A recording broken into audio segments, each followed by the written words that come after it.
जय राधा माधव कुंज बिहारी जय राधा।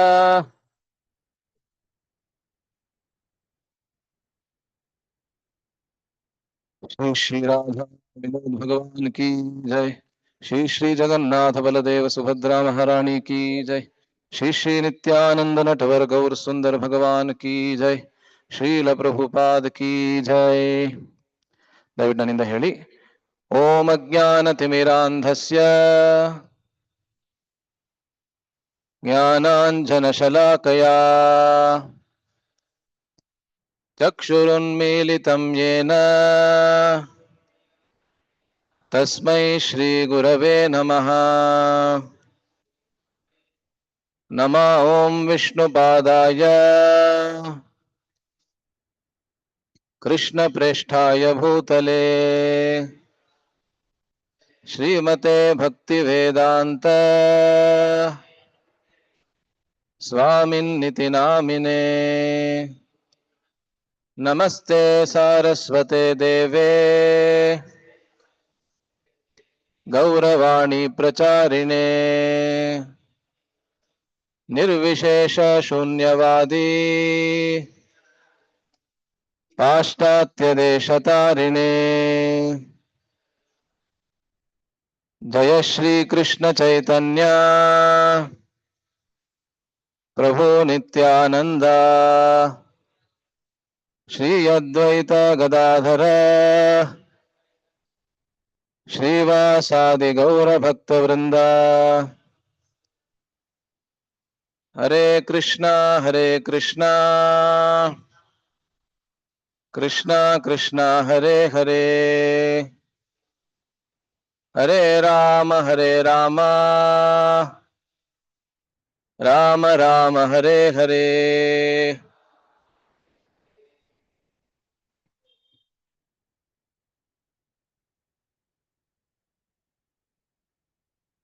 ಹರೇ ಕೃಷ್ಣ. ಎಲ್ಲರಿಗೆ ಸ್ವಾಗತ.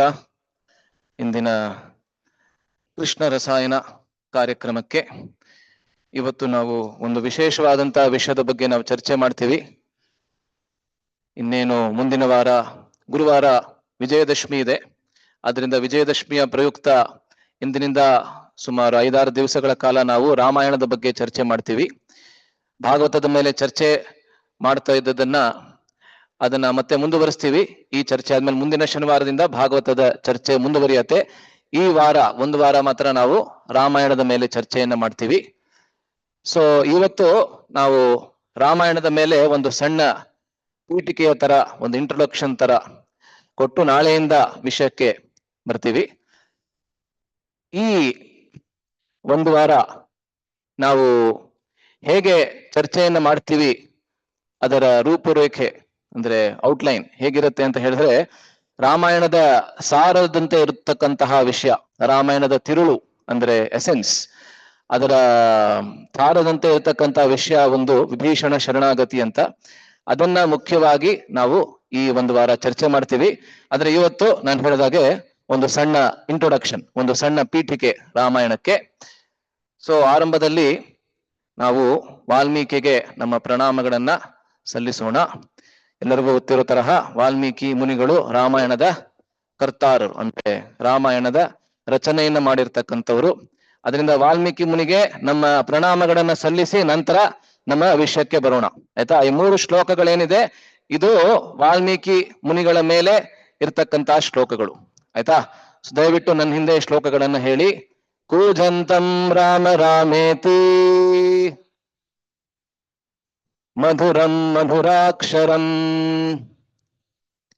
ಆರುಹ್ಯ ಕವಿತಾ ಶಾಖಾಂ ವಂದೇ ವಾಲ್ಮೀಕಿ ಕೋಕಿಲಂ. ಕೋಕಿಲ, ಕೋಕಿಲ ಅಂತ ಹೇಳಿದ್ರೇನು? ಕೋಗಿಲೆ. ಕನ್ನಡದಲ್ಲೂ ಅದೇ ರೀತಿ ಬರುತ್ತೆ ಅಲ್ಲ.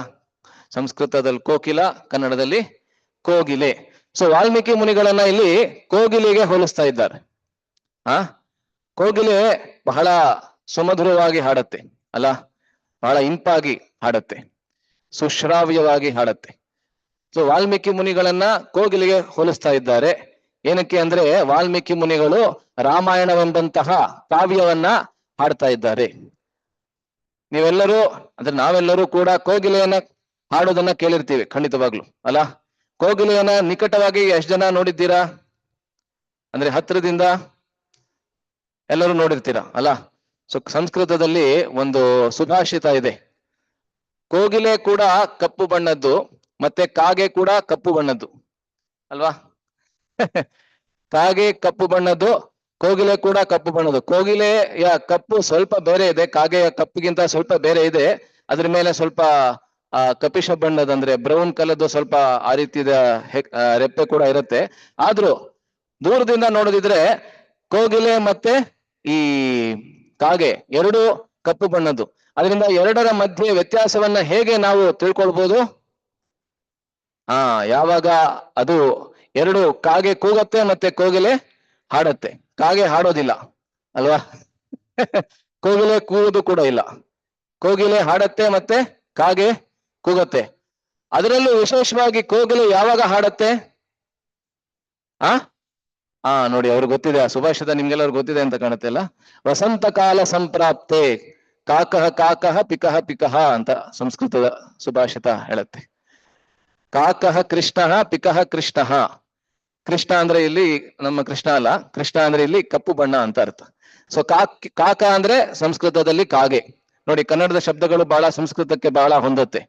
ಕಾಕ ಅನ್ನೋದು ಸಂಸ್ಕೃತದಲ್ಲಿ ಕನ್ನಡದಲ್ಲಿ ಕಾಗೆ ಆಗತ್ತೆ. ಸೊ ಕಾಕಃ ಕೃಷ್ಣ ಪಿಕಃ ಕೃಷ್ಣ ಕೋ ಭೇದ ಪಿಕ ಕಾಕಯೋಹೋ. ಎರಡರ ಮಧ್ಯೆ ಏನ್ ವ್ಯತ್ಯಾಸ? ಏನ್ ವ್ಯತ್ಯಾಸ ತಿಳ್ಕೊಳ್ಳೋದು ನೀವು ಪ್ರತ್ಯೇಕವಾಗಿ ಹೋಗಿ ಏನ್ ರಿಸರ್ಚ್ ಮಾಡೋದ್ ಬೇಕಾಗಿಲ್ಲ, ಸಂಶೋಧನೆ ಮಾಡೋದ್ ಬೇಕಾಗಿಲ್ಲ. ನೀವು ಕೇವಲ ಕಾಯ್ಬೇಕು. ಯಾವುದಕ್ಕೆ? ವಸಂತ ಕಾಲ ಸಂಪ್ರಾಪ್ತೆ. ವಸಂತ ಕಾಲ ಯಾವಾಗ ಬರುತ್ತೆ ಅವಾಗ ನಿಮ್ಗೆ ಗೊತ್ತಾಗತ್ತೆ. ಕಾಕಃ ಕಾಕಃ ಪಿಕಃ ಪಿಕಃ. ಕಾಗೆ ಕಾಗೇನೆ ಮತ್ತೆ ಕೋಗಿಲೆ ಕೋಗಿಲೇನೆ ಅಂತ ನಿಮ್ಗೆ ಗೊತ್ತಾಗುತ್ತೆ.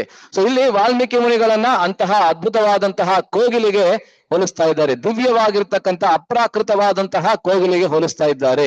ಮತ್ತೆ ಆ ವಾಲ್ಮೀಕಿ ಎಂಬಂತಹ ಕೋಗಿಲೆ ಏನ್ ಮಾಡ್ತಾ ಇದೆ ನೋಡಿ, ಆರುಹ್ಯ ಕವಿತಾ ಶಾಖಾಂ.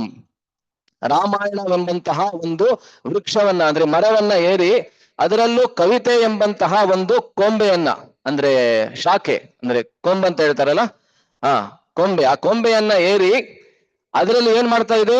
ಕೂಜಂತಂ, ಬಹಳ ಸುಮಧುರವಾಗಿ ಹಾಡ್ತಾ ಇದೆ. ಮತ್ತೆ ಯಾವ ಶಬ್ದಗಳನ್ನ ಹಾಡ್ತಾ ಇದೆ? ರಾಮ ರಾಮ ಇತಿ ಕೂಜಂತಂ, ಅಂದ್ರೆ ರಾಮ ರಾಮ ಅಂತ ಆ ಕೋಗಿಲೆ ಬಹಳ ಸುಮಧುರವಾಗಿ ಹಾಡ್ತಾ ಇದೆ. ಕೋಗಿಲೆ ಏನ್ ಹಾಡಿದ್ರು ಕೇಳಿಸ್ಕೊಳ್ಳೋಕೆ ಎಷ್ಟು ಇಂಪಾಗಿರುತ್ತೆ ಅಲ್ವಾ. ಒಂದು 3-4 ತಿಂಗಳ ಹಿಂದೆ ನಾನು ದಿನಾಗ್ಲೂ ಬೆಳಿಗ್ಗೆ ನಮ್ಮ ಟೆರೇಸ್ ಮೇಲೆ ಯೋಗ ಮಾಡ್ಬೇಕಾದ್ರೆ ದಿನಾಗ್ಲೂ ಅಲ್ಲಿ ಒಂದು ಕೋಗಿಲೆ ಎಷ್ಟು ಚೆನ್ನಾಗಿ ಹಾಡುದು ಅಲ್ಲ. ಅದೇನ್ ಸುಮ್ನೆ ಕೂಗುದು ಕೇಳಿಸ್ಕೊಳ್ಳೋದಕ್ಕೆ ಎಷ್ಟು ಇಂಪಾಗಿರುತ್ತೆ. ಅದರಲ್ಲೂ ವಾಲ್ಮೀಕಿ ಎಂಬಂತಹ ಕೋಗಿಲೆ ಯಾವ ಹಾಡನ್ನ ಹಾಡ್ತಾ ಇದೆ? ರಾಮ ರಾಮ ಅಂತ ಹಾಡನ್ನ ಹಾಡ್ತಾ ಇದೆ. ಆ ರಾಮ ರಾಮ ಎಂಬಂತ ಶಬ್ದ ಏನಿದೆ ಅದು ಮಧುರಂ ಮಧುರಾಕ್ಷರಂ ಬರ್ತಾ ಇದೆಯಲ್ಲ, ಮಧುರಂ ಮಧುರಾಕ್ಷರಂ, ಸುಮಧುರವಾಗಿರ್ತಕ್ಕಂಥದ್ದು ಮತ್ತೆ ಸುಮಧುರವಾಗಿರ್ತಕ್ಕಂಥ ಅಕ್ಷರಗಳಿಂದ ಕೂಡಿರುವಂತಹದ್ದು ಆ ರಾಮ ಎಂಬಂತ ಶಬ್ದ. ಆ ರಾಮ ಎಂಬಂತ ಶಬ್ದದ ಗಾನವನ್ನ ಈ ಕೋಗಿಲೆ, ವಾಲ್ಮೀಕಿ ಎಂಬಂತಹ ಕೋಗಿಲೆ ಮಾಡ್ತಾ ಇದೆ. ಅಂಥವರಿಗೆ ನನ್ನ ನಮಸ್ಕಾರಗಳು. ಒಂದೇ ಅಲ್ಲ, ಒಂದೇ ಅಂದ್ರೆ ನಮಸ್ಕಾರಗಳು. ಎರಡನೇ ಶ್ಲೋಕದಲ್ಲಿ ಮತ್ತೊಂದು ಪ್ರಾಣಿಗೆ ವಾಲ್ಮೀಕಿ ಮುನಿಗಳನ್ನ ಹೋಲಿಸ್ತಾ ಇದ್ದಾರೆ. ಅಲ್ಲೇ ನಿಮ್ಗೆ ಗೊತ್ತಾಗತ್ತೆ. ದಯವಿಟ್ಟು ಈ ಶ್ಲೋಕವನ್ನ ನನ್ನಿಂದ ಹೇಳಿ. ವಾಲ್ಮೀಕೇರ್ ಮುನಿ ಸಿಂಹಸ್ಯ ಕವಿತಾ ವನಚಾರಿಣಃ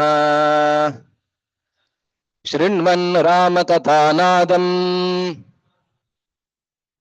ಕೋ ನಯಾತಿ ಪರಾಂ ಗತಿಂ. ನೋಡಿ, ಮೊದಲನೇ ಶ್ಲೋಕದಲ್ಲಿ ವಾಲ್ಮೀಕಿ ಮುನಿಗಳನ್ನ ಯಾವುದಕ್ಕೆ ಹೋಲಿಸಿದ್ರು? ಕೋಗಿಲೆ. ಇದರಲ್ಲಿ ಸಿಂಹ ಅಲ್ಲ. ಸೊ ಒಂದು ಕವಿತೆ ಎಂಬಂತಹ ಅರಣ್ಯವಿದೆಯಂತೆ. ವನಚಾರಿಣಃ, ವನ ಅಂತ ಹೇಳಿದ್ರಲ್ಲಿ ಅರಣ್ಯ. ಆ ಅರಣ್ಯದಲ್ಲಿ ವಾಲ್ಮೀಕಿ ಎಂಬಂತಹ ಸಿಂಹ ಸ್ವಚ್ಛಂದವಾಗಿ, ಸ್ವಚ್ಛಂದ ಅಂದ್ರೆ ಅರ್ಥ ಆಗತ್ತೆ ಅಲ್ಲ, ಸ್ವಚ್ಛಂದವಾಗಿ ಅಂತ ಹೇಳಿದ್ರೆ ತನಗೆ ಇಷ್ಟ ಬಂದಂತೆ ಅಲ್ಲ. ಸಿಂಹ ಯಾವುದಕ್ಕೂ ಹೆದರ್ಕೊಳ್ಳೋದಿಲ್ಲ ಅಲ್ವಾ. ಸಿಂಹ ಯಾವುದಕ್ಕಾದ್ರೂ ಹೆದರ್ಕೊಳ್ಳುತ್ತಾ? ಆನೆಗೂ ಕೂಡ ಹೆದರ್ಕೊಳ್ಳೋದಿಲ್ಲ ಸಿಂಹ.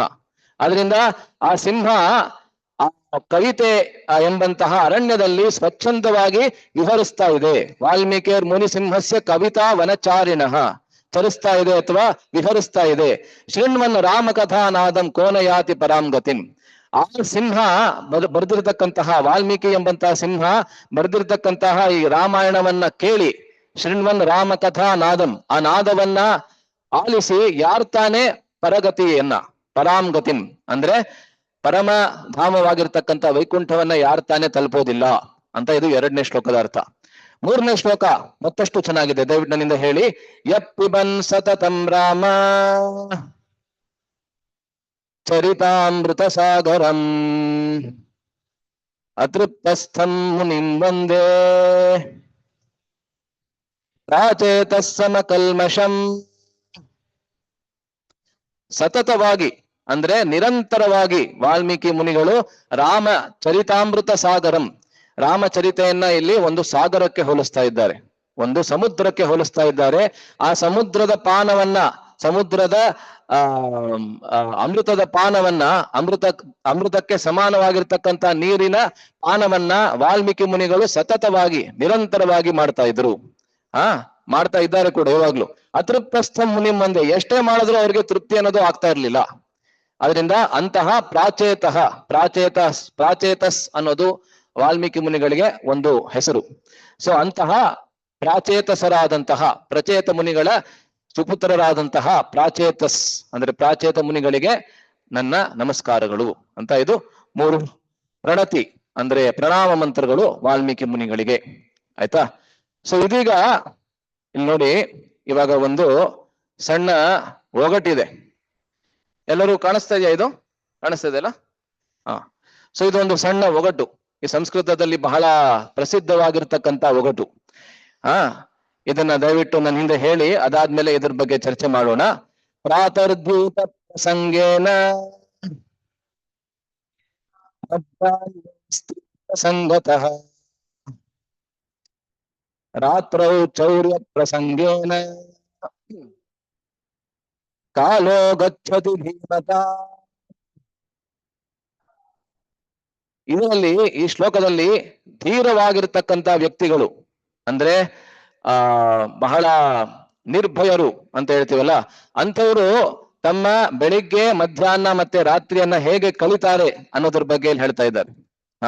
ಪ್ರಾತಃ ಅಂತ ಹೇಳಿದ್ರೆ ಬೆಳಿಗ್ಗೆ ಅಲ್ಲ. ದ್ಯೂತ ಪ್ರಸಂಗೇನ, ದ್ಯೂತ ಅಂತ ಹೇಳಿದ್ರೇನು? ದ್ಯೂತ ಕ್ರೀಡೆ ಅಂದ್ರೆ ಏನು? ಜೂಜು ಅಲ್ಲ. ಸೊ ಜೂಜಾಟದ ಪ್ರಸಂಗದ ಬಗ್ಗೆ ಚರ್ಚೆ ಮಾಡ್ತಾರೆ ಬೆಳಗ್ಗಿನ ಸಮಯದಲ್ಲಿ. ಮಧ್ಯಾಹ್ನ ಸ್ತ್ರೀ ಪ್ರಸಂಗತಃ, ಮಧ್ಯಾಹ್ನದ ವೇಳೆ, ಮಧ್ಯಾಹ್ನದ ಹೊತ್ತಿನಲ್ಲಿ ಅವ್ರೇನ್ ಮಾಡ್ತಾರೆ? ಸುಂದರವಾಗಿರ್ತಕ್ಕಂಥ ಸ್ತ್ರೀಯರ ಬಗ್ಗೆ ಚರ್ಚೆ ಮಾಡ್ತಾರೆ ಅಲ್ಲ. ಮತ್ತೆ ರಾತ್ರೌ ಚೌರ್ಯ ಪ್ರಸಂಗೇನ, ಚೌರ್ಯ ಅಂತ ಹೇಳಿದ್ರೆ ಕಳ್ಳತನ ಅಲ್ಲ. ಕಳ್ಳತನದ ಬಗ್ಗೆ ಚರ್ಚೆ ಮಾಡ್ತಾರಂತೆ ಅವರು. ಯಾರು? ಧೀರರು. ಇದರಲ್ಲಿ ಒಗಟಿದೆ ಅಂತ ಅನಿಸ್ತಾ ಇದೆಯಾ ನಿಮ್ಗೆ ಇವಾಗ? ಇದ್ರಲ್ಲಿ ಏನು ಒಗಟು? ಇದಕ್ಕೇನು ಉತ್ತರ? ಬಹಳ ಸರಳ ಅಲ್ವಾ? ಬೆಳಗಿನ ಹೊತ್ತು ಪ್ರಾತರ್ ದ್ಯೂತ ಪ್ರಸಂಗೇನ. ದ್ಯೂತ ಪ್ರಸಂಗ ಅಂತ ಹೇಳಿದ್ರೇನು? ದ್ಯೂತ ಪ್ರಸಂಗ ಅಂತ ಹೇಳಿದ್ರೆ ಕ್ಲಬ್ಗೆ ಹೋಗೋದಾ? ಇದೇ ನಮ್ ಶ್ಲೋಕನೇ ಹೇಳ್ಬಿಟ್ಟಿದ್ದಾರೆ, ಇನ್ಮೇಲಿಂದ ನಾವು ಕ್ಲಬ್ಗೆ ಹೋಗ್ಬೋದು, ತೊಂದರೆ ಇಲ್ಲ ಅಂತ ನೀವ್ ಅನ್ಕೋಬಾರ್ದು ಇಲ್ಲಿ. ದ್ಯೂತ ಪ್ರಸಂಗ ಅಂತ ಹೇಳಿದ್ರೆ ಅದು ಯಾವ ಇತಿಹಾಸದಲ್ಲಿ ದ್ಯೂತ ಕ್ರೀಡೆಯ ಬಗ್ಗೆ ಇದೆ? ಮಹಾಭಾರತ ಅಲ್ಲ. ಸೊ ಮಹಾಭಾರತದಲ್ಲಿ ಮುಖ್ಯವಾದಂತ ಘಟ್ಟ ಎಲ್ಲಿಂದ ಆರಂಭ ಆಗತ್ತೆ ಅಂತ ಹೇಳಿದ್ರೆ ದ್ಯೂತ ಕ್ರೀಡೆಯಿಂದನೇ ಆರಂಭ ಆಗೋದು. ಅದಕ್ಕಿಂತ ಮುಂಚೆ ಪಾಂಡವರು ಇಂದ್ರಪ್ರಸ್ಥದಲ್ಲಿ ಬಹಳ ಸಂತೋಷವಾಗಿದ್ರು. ಇವರು ಹಸ್ತಿನಾಪುರದಲ್ಲಿ ಕೌರವರು ಸಂತೋಷವಾಗಿದ್ರು, ಅಷ್ಟೇನೆ. ಆದ್ರೆ ಆ ದ್ಯೂತ ಕ್ರೀಡೆಯಿಂದಲೇ ಸಮಸ್ತವಾಗಿರ್ತಕ್ಕಂಥ ಮಹಾಭಾರತ ಅದರ ಆರಂಭ ಆಗತ್ತೆ. ಆದ್ರಿಂದ ದ್ಯೂತ ಪ್ರಸಂಗ ಅಂತ ಹೇಳಿದ್ರೆ ಮಹಾಭಾರತ. ಆ ಮಹಾಭಾರತದಲ್ಲೂ ಸಾರ ರೂಪದಂತೆ ಇರ್ತಕ್ಕಂಥದ್ದು ಯಾವುದು? ಮಹಾಭಾರತದ ಸಾರ ಯಾವುದು? ಭಗವದ್ಗೀತೆ ಅಲ್ಲ. ಸೊ ಬೆಳಿಗ್ಗೆ ಎದ್ಕೊಳ್ಳೆ ನಾವು ಭಗವದ್ಗೀತೆಯ ಬಗ್ಗೆ ಆದಷ್ಟು ಚರ್ಚೆ ಮಾಡ್ಬೇಕು ಅಂತ ಹೇಳ್ತಾರೆ. ಮತ್ತೆ ಮಧ್ಯಾಹ್ನ ಸ್ತ್ರೀ ಪ್ರಸಂಗತಃ. ಸ್ತ್ರೀ ಪ್ರಸಂಗ ಅಂತ ಹೇಳಿದ್ರೆ ಯಾವುದು? ರಾಮಾಯಣ ಅಲ್ಲ. ರಾಮಾಯಣದಲ್ಲಿ ಪ್ರತಿಯೊಂದು ಘಟ್ಟದಲ್ಲೂ ಒಂದು ಸ್ತ್ರೀಯ ಕೊಡುಗೆ ಇದೆ ಅಲ್ಲ. ಅದರಿಂದಾನೇ ಅದಕ್ಕೆ ಸ್ತ್ರೀ ಪ್ರಸಂಗ ಅಲ್ಲ. ಕೈಕೇಯಿ ಆಗಿರ್ಬೋದು, ಅಥವಾ ಮಂಥರೆ ಆಗಿರಬಹುದು, ಅದಾದ್ಮೇಲೆ ಸುಮಿತ್ರೆ ಆಗಿರ್ಬಹುದು, ಅದಾದ್ಮೇಲೆ ಸೀತೆ, ಮುಖ್ಯವಾಗಿ ಸೀತೆ ಅಲ್ಲ. ಸೀತಾ ಅಪಹರಣದಿಂದಲೇ ರಾಮಾಯಣದ ಯುದ್ಧ ರಾಮಾಯಣದ 7 ಕಾಂಡಗಳಲ್ಲಿ ಅತಿ ವಿಸ್ತಾರವಾಗಿರ್ತಕ್ಕಂಥ ಕಾಂಡ ಯುದ್ಧ ಕಾಂಡ. ಸೊ ಅದು ಸೀತಾಪಹರಣದಿಂದಲೇ ಆಗಿರುವಂಥದ್ದು. ಅದರಿಂದ ಸ್ತ್ರೀ ಪ್ರಸಂಗ ಅಂದ್ರೆ ಮಧ್ಯಾಹ್ನದ ವೇಳೆ ನಾವು ರಾಮಾಯಣದ ಬಗ್ಗೆ ಆದಷ್ಟು ಚರ್ಚೆ ಮಾಡಬೇಕು. ಮತ್ತೆ ರಾತ್ರಿಯ ವೇಳೆ ಚೌರ್ಯ ಪ್ರಸಂಗ ಅಂತ ಹೇಳಿದ್ರೆ ಯಾವುದು? ಹೇಗೆ ಹೇಗೆ ಭಾಗವತ ಕೃಷ್ಣನ ಕಳ್ಳತನದ ಲೀಲೆಗಳೆಲ್ಲ ಭಾಗವತದಲ್ಲಿ ಬರುತ್ತೆ. ಅದರಿಂದ ರಾತ್ರಿ ಮಲಗೋದಕ್ಕಿಂತ ಮುಂಚೆ ವಿಶೇಷವಾಗಿ ಭಾಗವತವನ್ನ ಓದಿ, ಅದು ಕೃಷ್ಣ ಲೀಲೆಯನ್ನ ಓದಿ ಮಲಗಿದ್ರೆ ಯಾವುದೇ ಕೆಟ್ಟ ಕನಸು, ಯಾವುದೇ ಕೆಟ್ಟ ವಿಚಾರ ಮನಸ್ಸಿನಲ್ಲಿ ಬರೋದಿಲ್ಲ ಅಂತ ಶಿಲ ಪ್ರಭುಪಾದರು ಹೇಳ್ತಾರೆ. ಅದರಿಂದ ರಾತ್ರಿಯ ವೇಳೆ ಚೌರ್ಯ ಪ್ರಸಂಗೇನ ಕಾಲೋ ಗಚ್ಚತಿ ಧೀಮತಾಂ. ಸೊ ಈ ರೀತಿ ಈ 3 ಗ್ರಂಥಗಳು ನಮ್ಗೆ ಬಹಳ ಮುಖ್ಯ. ಭಗವದ್ಗೀತೆ, ಭಾಗವತ ಮತ್ತೆ ರಾಮಾಯಣ ಅಲ್ಲ. ಸೊ ಅದರಿಂದ ಇವಾಗ ನಾವು ರಾಮಾಯಣದ ಬಗ್ಗೆ ಇವಾಗ ನಾವು ಚರ್ಚೆ ಮಾಡ್ತಾ ಇದ್ದೀವಿ. ಸೊ ನಮ್ಮಲ್ಲಿ 2 ಇತಿಹಾಸಗಳಿವೆ ಅಲ್ಲ, ರಾಮಾಯಣ ಮತ್ತೆ ಮಹಾಭಾರತ.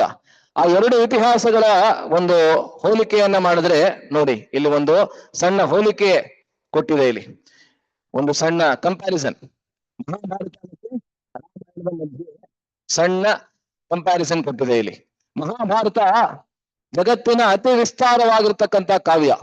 ಸುಮಾರು 1,25,000 ಶ್ಲೋಕಗಳಿವೆ ಮಹಾಭಾರತದಲ್ಲಿ. ಎಷ್ಟಿದೆ? 1,25,000 ಶ್ಲೋಕಗಳು. ಆ ಜೀವನ ಪೂರ್ತಿ ಅದನ್ನ ಓದಿದ್ರು ಪ್ರಾಯಶಃ ಅದು ಮುಗಿದೇ ಇರಬಹುದು ಅದು.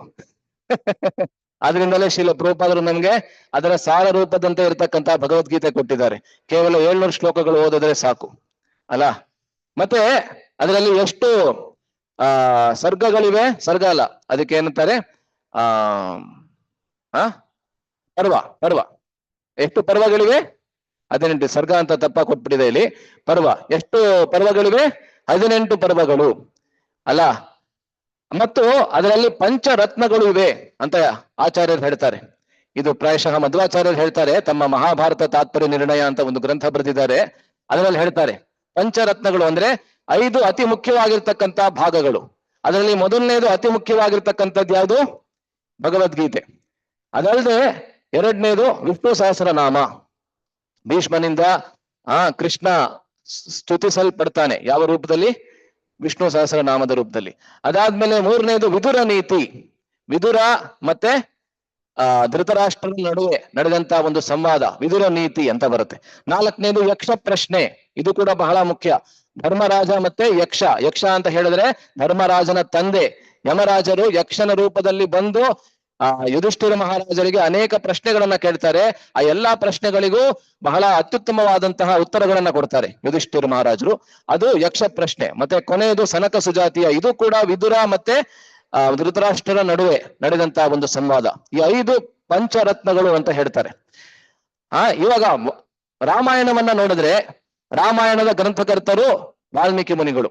ಸೊ ಮಹಾಭಾರತದ ಗ್ರಂಥಕರ್ತರು ವೇದವ್ಯಾಸರು, ಇಲ್ಲಿ ರಾಮಾಯಣದ ಗ್ರಂಥಕರ್ತರು ವಾಲ್ಮೀಕಿ ಮುನಿಗಳು. ಇದರಲ್ಲಿ ಎಷ್ಟು ಶ್ಲೋಕಗಳಿವೆ?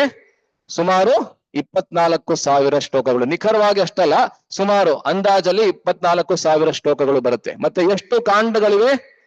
7 ಕಾಂಡಗಳು. ಅದರಲ್ಲಿ 18 ಪರ್ವಗಳು, ಇದರಲ್ಲಿ 7 ಕಾಂಡಗಳು. ಮತ್ತು ಇವಾಗ ಈ ರಾಮಾಯಣ ಮತ್ತೆ ಮಹಾಭಾರತವನ್ನ ಹೋಲಿಸ್ಬೇಕಾದ್ರೆ, ಮಹಾಭಾರತದಲ್ಲಿ 1,25,000 ಶ್ಲೋಕಗಳಿದ್ರೂ ಕೂಡ ಮತ್ತೆ 5 ಪಂಚರತ್ನಗಳು, ಪಂಚರತ್ನಗಳ ರೂಪದಲ್ಲಿ 5 ಅತಿ ಮುಖ್ಯವಾಗಿರ್ತಕ್ಕಂಥ ಭಾಗಗಳು ಇದ್ರೂ ಕೂಡ ರಾಮಾಯಣಕ್ಕೆ ಒಂದ್ ಸ್ವಲ್ಪ ಹೆಚ್ಚು ಪ್ರಾಮುಖ್ಯತೆಯನ್ನ ಎಷ್ಟೊಂದು ಆಚಾರ್ಯರು ಕೊಡ್ತಾರೆ. ಏನಕ್ಕೆ ಅನ್ನೋದನ್ನ ಭಾಗವತದಲ್ಲೇ ನಾವು ನೋಡ್ತೀವಿ. ನೋಡಿ, ಈ ಶ್ಲೋಕವನ್ನ ನಾರದರು ವ್ಯಾಸರಿಗೆ ಹೇಳ್ತಾರೆ. ಇದ್ರ ಬಗ್ಗೆ ನಾವೇನು ಚರ್ಚೆ ಎಲ್ಲ ಮಾಡಕ್ ಹೋಗೋದಿಲ್ಲ, ನಮ್ಮ ವಿಷಯಕ್ಕೆ ಬರಬೇಕು. ಆದ್ರೆ ಈ ಶ್ಲೋಕವನ್ನ ನಾರದರು ವ್ಯಾಸರಿಗೆ ಹೇಳ್ತಾರೆ. ವ್ಯಾಸರು ಸಮಸ್ತವಾಗಿರ್ತಕ್ಕಂಥ ವೈದಿಕ ವಾಂಗ್ಮಯವನ್ನ ರಚಿಸಿದ ನಂತರ, ವಿಶೇಷವಾಗಿ ಮಹಾಭಾರತವನ್ನ ರಚಿಸಿದ ನಂತರ ಅವ್ರಿಗೆ ಬಹಳ ದುಃಖ ಇರುತ್ತೆ. ಅವರ ಮನಸ್ಸಿನಲ್ಲಿ ಅವರು ಹತಾಶರಾಗಿರ್ತಾರೆ. ಆವಾಗ ನಾರದರು ಅಂದ್ರೆ ವ್ಯಾಸರ ಗುರುಗಳಾದಂತಹ ನಾರದರು ಅಲ್ಲಿಗೆ ಬಂದು ಅವರಿಗೆ ಈ ಶ್ಲೋಕವನ್ನ ಹೇಳ್ತಾರೆ. ಜುಗುಪ್ಸಿತಂ ಧರ್ಮ ಕೃತೆ ಅನುಶಾಸತಃ ಸ್ವಭಾವ ರಕ್ತಸ್ಯ ಮಹಾನ್ ವ್ಯತಿಕ್ರಮಃ. ಇಲ್ಲಿವರೆಗೂ ಜನಸಾಮಾನ್ಯರೆಲ್ಲರೂ ಕೂಡ ಏನ್ ಮಾಡ್ತಾ ಇದ್ರು ಅಂತ ಹೇಳಿದ್ರೆ, ಧರ್ಮ ಅರ್ಥ ಕಾಮ ಮೋಕ್ಷಗಳಲ್ಲಿ ಅವರ ವಿಶೇಷವಾದಂತಹ ಆಸಕ್ತಿಯನ್ನ ಪ್ರದರ್ಶಿಸ್ತಾ ಇದ್ರು. ಇನ್ಮೇಲೆ ಏನಾಗುತ್ತೆ ಅಂತ ಹೇಳಿದ್ರೆ, ನಿನ್ನ ವಾಕ್ಯಗಳಿಂದ ಮಹಾಭಾರತವೆಂಬಂತ ಯಾವ ಒಂದು ಬೃಹತ್ ಕಾವ್ಯವನ್ನ ಕೊಟ್ಟಿದ್ಯಾ, ಆ ಕಾವ್ಯದ ಪ್ರಮಾಣದಿಂದ ಅದೇ ಒಂದು ಚಟುವಟಿಕೆಗಳಲ್ಲಿ ಹೆಚ್ಚಾಗಿ ತೊಡಗ್ತಾ ಹೋಗ್ತಾರೆ. ಭಗವಂತನಲ್ಲಿ ಯಾರು ಕೂಡ ಆಸಕ್ತಿಯನ್ನ ಬೆಳೆಸ್ಕೊಳ್ಳೋದಿಲ್ಲ. ಯಾಕೆಂದ್ರೆ ಮಹಾಭಾರತದಲ್ಲಿ ವಿಶೇಷವಾಗಿ ಚರ್ಚಿತವಾಗಿರ್ತಕ್ಕಂಥದ್ದು ಯಾವುದು? ಧರ್ಮ, ಅರ್ಥ, ಕಾಮ, ಮೋಕ್ಷ. ಅದರಲ್ಲೂ ಮೊದಲನೇ 3 ಧರ್ಮ, ಅರ್ಥ ಮತ್ತೆ ಕಾಮ. ಅದರಲ್ಲೂ 2 ಹೇಳ್ಬೇಕಂದ್ರೆ ಅರ್ಥ ಮತ್ತೆ ಕಾಮ ಅಲ್ಲ. ಆದ್ರಿಂದಲೇ ಮಹಾಭಾರತದ ಕಥೆ ಎಲ್ಲರಿಗೂ ಬಹಳ ರುಚಿಸುತ್ತೆ ಅಲ್ವಾ. ಮಹಾಭಾರತ ಯಾವ್ದಾದ್ರು ಪ್ರವಚನ ಆಗ್ತದೆ ಅಂದ್ರೆ ಎಲ್ಲರೂ ತಕ್ಷಣ ಹೊರಟೋಗ್ತಾರೆ. ಮತ್ತೆ ಮಹಾಭಾರತದ ಸೀರಿಯಲ್ ಯಾವಾಗ ನಮ್ಮ ಟೆಲಿವಿಷನ್ ನಲ್ಲಿ ಬರ್ತಾ ಇತ್ತು, ಅವಾಗ ಸಂಪೂರ್ಣವಾದ ದೇಶ ಕೂತ್ಕೊಂಡು ಬಹಳ ಗುರುಗುಟ್ಕೊಂಡು ನೋಡ್ತಾ ಇತ್ತು ಅಲ್ಲ. ಯಾಕೆಂದ್ರೆ ಅದು ಸ್ವಾಭಾವಿಕ. ಅದು ಎಲ್ಲರಿಗೂ ಅರ್ಥ ಮತ್ತೆ ಕಾಮದಲ್ಲಿ ಆಸಕ್ತಿ ಸ್ವಾಭಾವಿಕವಾಗಿ ಬರುತ್ತೆ. ಆದ್ದರಿಂದಲೇ ಇದೀಗ ನೀನು ಮತ್ತೊಂದು ಗ್ರಂಥ ಬರಿಬೇಕು ಅಂತ ಹೇಳಿ ಆವಾಗ ಭಾಗವತವನ್ನ ವೇದವ್ಯಾಸರು ಬರೀತಾರೆ ಅಲ್ಲ. ಆದ್ರೆ ಅದಕ್ಕೆ ವಿರುದ್ಧವಾಗಿ ರಾಮಾಯಣ ಆ ರೀತಿ ಇಲ್ಲ. ರಾಮಾಯಣವನ್ನ ಎಷ್ಟು ಚೆನ್ನಾಗಿ ವಾಲ್ಮೀಕಿ ಮುನಿಗಳು ರಚಿಸಿದ್ದಾರೆ ಅಂತ ಹೇಳಿದ್ರೆ, ರಾಮಾಯಣದ ಪ್ರತಿಯೊಂದು ಭಾಗದಲ್ಲೂ ಕೂಡ ಶ್ರೀರಾಮ ನಮ್ಗೆ ಕಾಣ್ತಾನೆ ಅಲ್ಲ. ಮಹಾಭಾರತದಲ್ಲಿ ಆ ರೀತಿ ಇಲ್ಲ. ಮಹಾಭಾರತದಲ್ಲಿ ಕೃಷ್ಣನೂ ಇದ್ದಾನೆ ಅಂತ ಹೇಳ್ತೀವಿ, ಕೃಷ್ಣನೇ ಇದ್ದಾನೆ ಅಂತ ಹೇಳಕ್ಕಾಗಲ್ಲ ಅಲ್ಲ. ಕೃಷ್ಣ ಇಸ್ ಆಲ್ಸೋ ದೇರ್ ಅಲ್ಲ. ಬೇರೆ ಎಲ್ಲರೂ ಇದ್ದಾರೆ, ಜೊತೆ ಕೃಷ್ಣ ಕೂಡ ಇದ್ದಾನೆ. ಕೃಷ್ಣನ ಪಾತ್ರ ಅದು ಕೂಡ ಇದೆ ಅಷ್ಟು ಹೇಳ್ಬೋದು ಅಷ್ಟೇನೆ. ಆದ್ರೆ ರಾಮಾಯಣದಲ್ಲಿ ರಾಮಾಯಣವನ್ನ ಹೇಗೆ ರಚಿಸಿದ್ದಾರೆ ವಾಲ್ಮೀಕಿ ಮುನಿಗಳು ಅಂತ ಹೇಳಿದ್ರೆ, ರಾಮನನ್ನ, ಶ್ರೀರಾಮಚಂದ್ರನನ್ನ ಕೇಂದ್ರ ಬಿಂದುವಾಗಿ ಇಟ್ಕೊಂಡು ರಾಮಾಯಣವನ್ನ ರಚಿಸಿದ್ದಾರೆ. ಆದ್ದರಿಂದಲೇ ರಾಮಾಯಣಕ್ಕೆ ಹೆಚ್ಚು ಪ್ರಾಮುಖ್ಯತೆಯನ್ನ ಕೊಡ್ತಾರೆ. ಮತ್ತೆ ನಮ್ಮ ದೇಶದಲ್ಲಿ ಅನೇಕ ರಾಮಾಯಣಗಳಿವೆ. ನೀವೇ ನಮ್ಮ ಕನ್ನಡ ಭಾಷೆಯಲ್ಲಿ ಅನೇಕ ರಾಮಾಯಣಗಳಿರೋದನ್ನ ನಾವು ಕೇಳ್ತೀವಿ. ಆದ್ರೆ ಅಧಿಕೃತ ರಾಮಾಯಣಗಳು ಕೂಡ ಎಷ್ಟೊಂದಿವೆ. ಇಲ್ಲಿ ನೋಡಿ, ಒಂದಷ್ಟು ನಾನು ಕೊಟ್ಟಿದ್ದೀನಿ ಇಲ್ಲಿ. ವಾಲ್ಮೀಕಿ ಮುನಿಗಳ ರಾಮಾಯಣವೇ ಎಲ್ಲದಕ್ಕೂ ಆಧಾರ. ಆದ್ರೆ ಅದಲ್ಲದೆ ತುಳಸಿದಾಸರು ಬರೆದಿದ್ದಾರೆ ರಾಮಚರಿತ ಮಾನಸ ಅಂತ. ಮತ್ತೆ ಕಂಬ ಮುನಿಗಳು ತಮಿಳು ಭಾಷೆಯಲ್ಲಿ ಅದ್ಭುತವಾಗಿರ್ತಕ್ಕಂಥ ಒಂದು ಕಾವ್ಯ ಶ್ರೇಷ್ಠ, ರಾಮಾವತಾರಂ ಅಂತಾನೆ ತಮಿಳು ಭಾಷೆಯಲ್ಲಿ ಹೆಸರು, ಅದು ಕಂಬ ರಾಮಾಯಣ ಅಂತ ಬರೆದಿದ್ದಾರೆ. ಅದಲ್ದೇನೆ ನೋಡಿ, ಇದೆಲ್ಲ ಮಲಯಾಳಂ ಭಾಷೆಯಲ್ಲಿ, ತೆಲುಗು ಭಾಷೆಯಲ್ಲಿ, ಕನ್ನಡ ಭಾಷೆಯಲ್ಲಿ ಒಂದು ಬಹಳ ಸುಂದರವಾದಂತಹ ರಾಮಾಯಣ ಇದೆ. ಇದ್ರ ಬಗ್ಗೆ 5 ಜನ ಕೇಳಿದ್ದೀರಾ ನೀವು? ತೊರವೆ ರಾಮಾಯಣ. ತೊರವೆ ಅಂತ ಒಂದು ಹಳ್ಳಿ ಇದೆ ಬಿಜಾಪುರ ಹತ್ರ. ಎಷ್ಟು ಜನ ಹೋಗಿದ್ದೀರಾ ಅಲ್ಲಿಗೆ? ಯಾರು ಹೋಗಿಲ್ಲ, ನಾನು ಹೋಗಿಲ್ಲ. ತೊರವೆ ನರಹರಿ ಅಂತ ಬಹಳ ಸುಂದರವಾದಂತ ಒಂದು ರಾಮಾಯಣ ಬರೆದಿದ್ದಾನೆ. ಇದೆಲ್ಲ ಅಧಿಕೃತವಾದಂತ ರಾಮಾಯಣಗಳು. ಈ ರೀತಿ ಒಡಿಯಾ ಭಾಷೆಯಲ್ಲಿ, ಬಾಂಗ್ಲಾ ಭಾಷೆಯಲ್ಲಿ, ನೇಪಾಳಿ ಭಾಷೆಯಲ್ಲಿ ಕೂಡ ಇದೆ.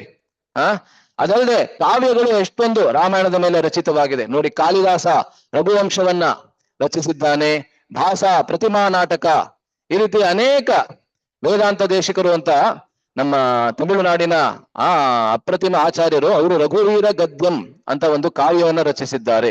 ಗದ್ಯ ಅಂದ್ರೆ ಸಮಸ್ತವಾದ ರಾಮಾಯಣವನ್ನ ಪದ್ಯ ರೂಪದಿಂದ ಗದ್ಯಕ್ಕೆ ತಂದಿದ್ದಾರೆ.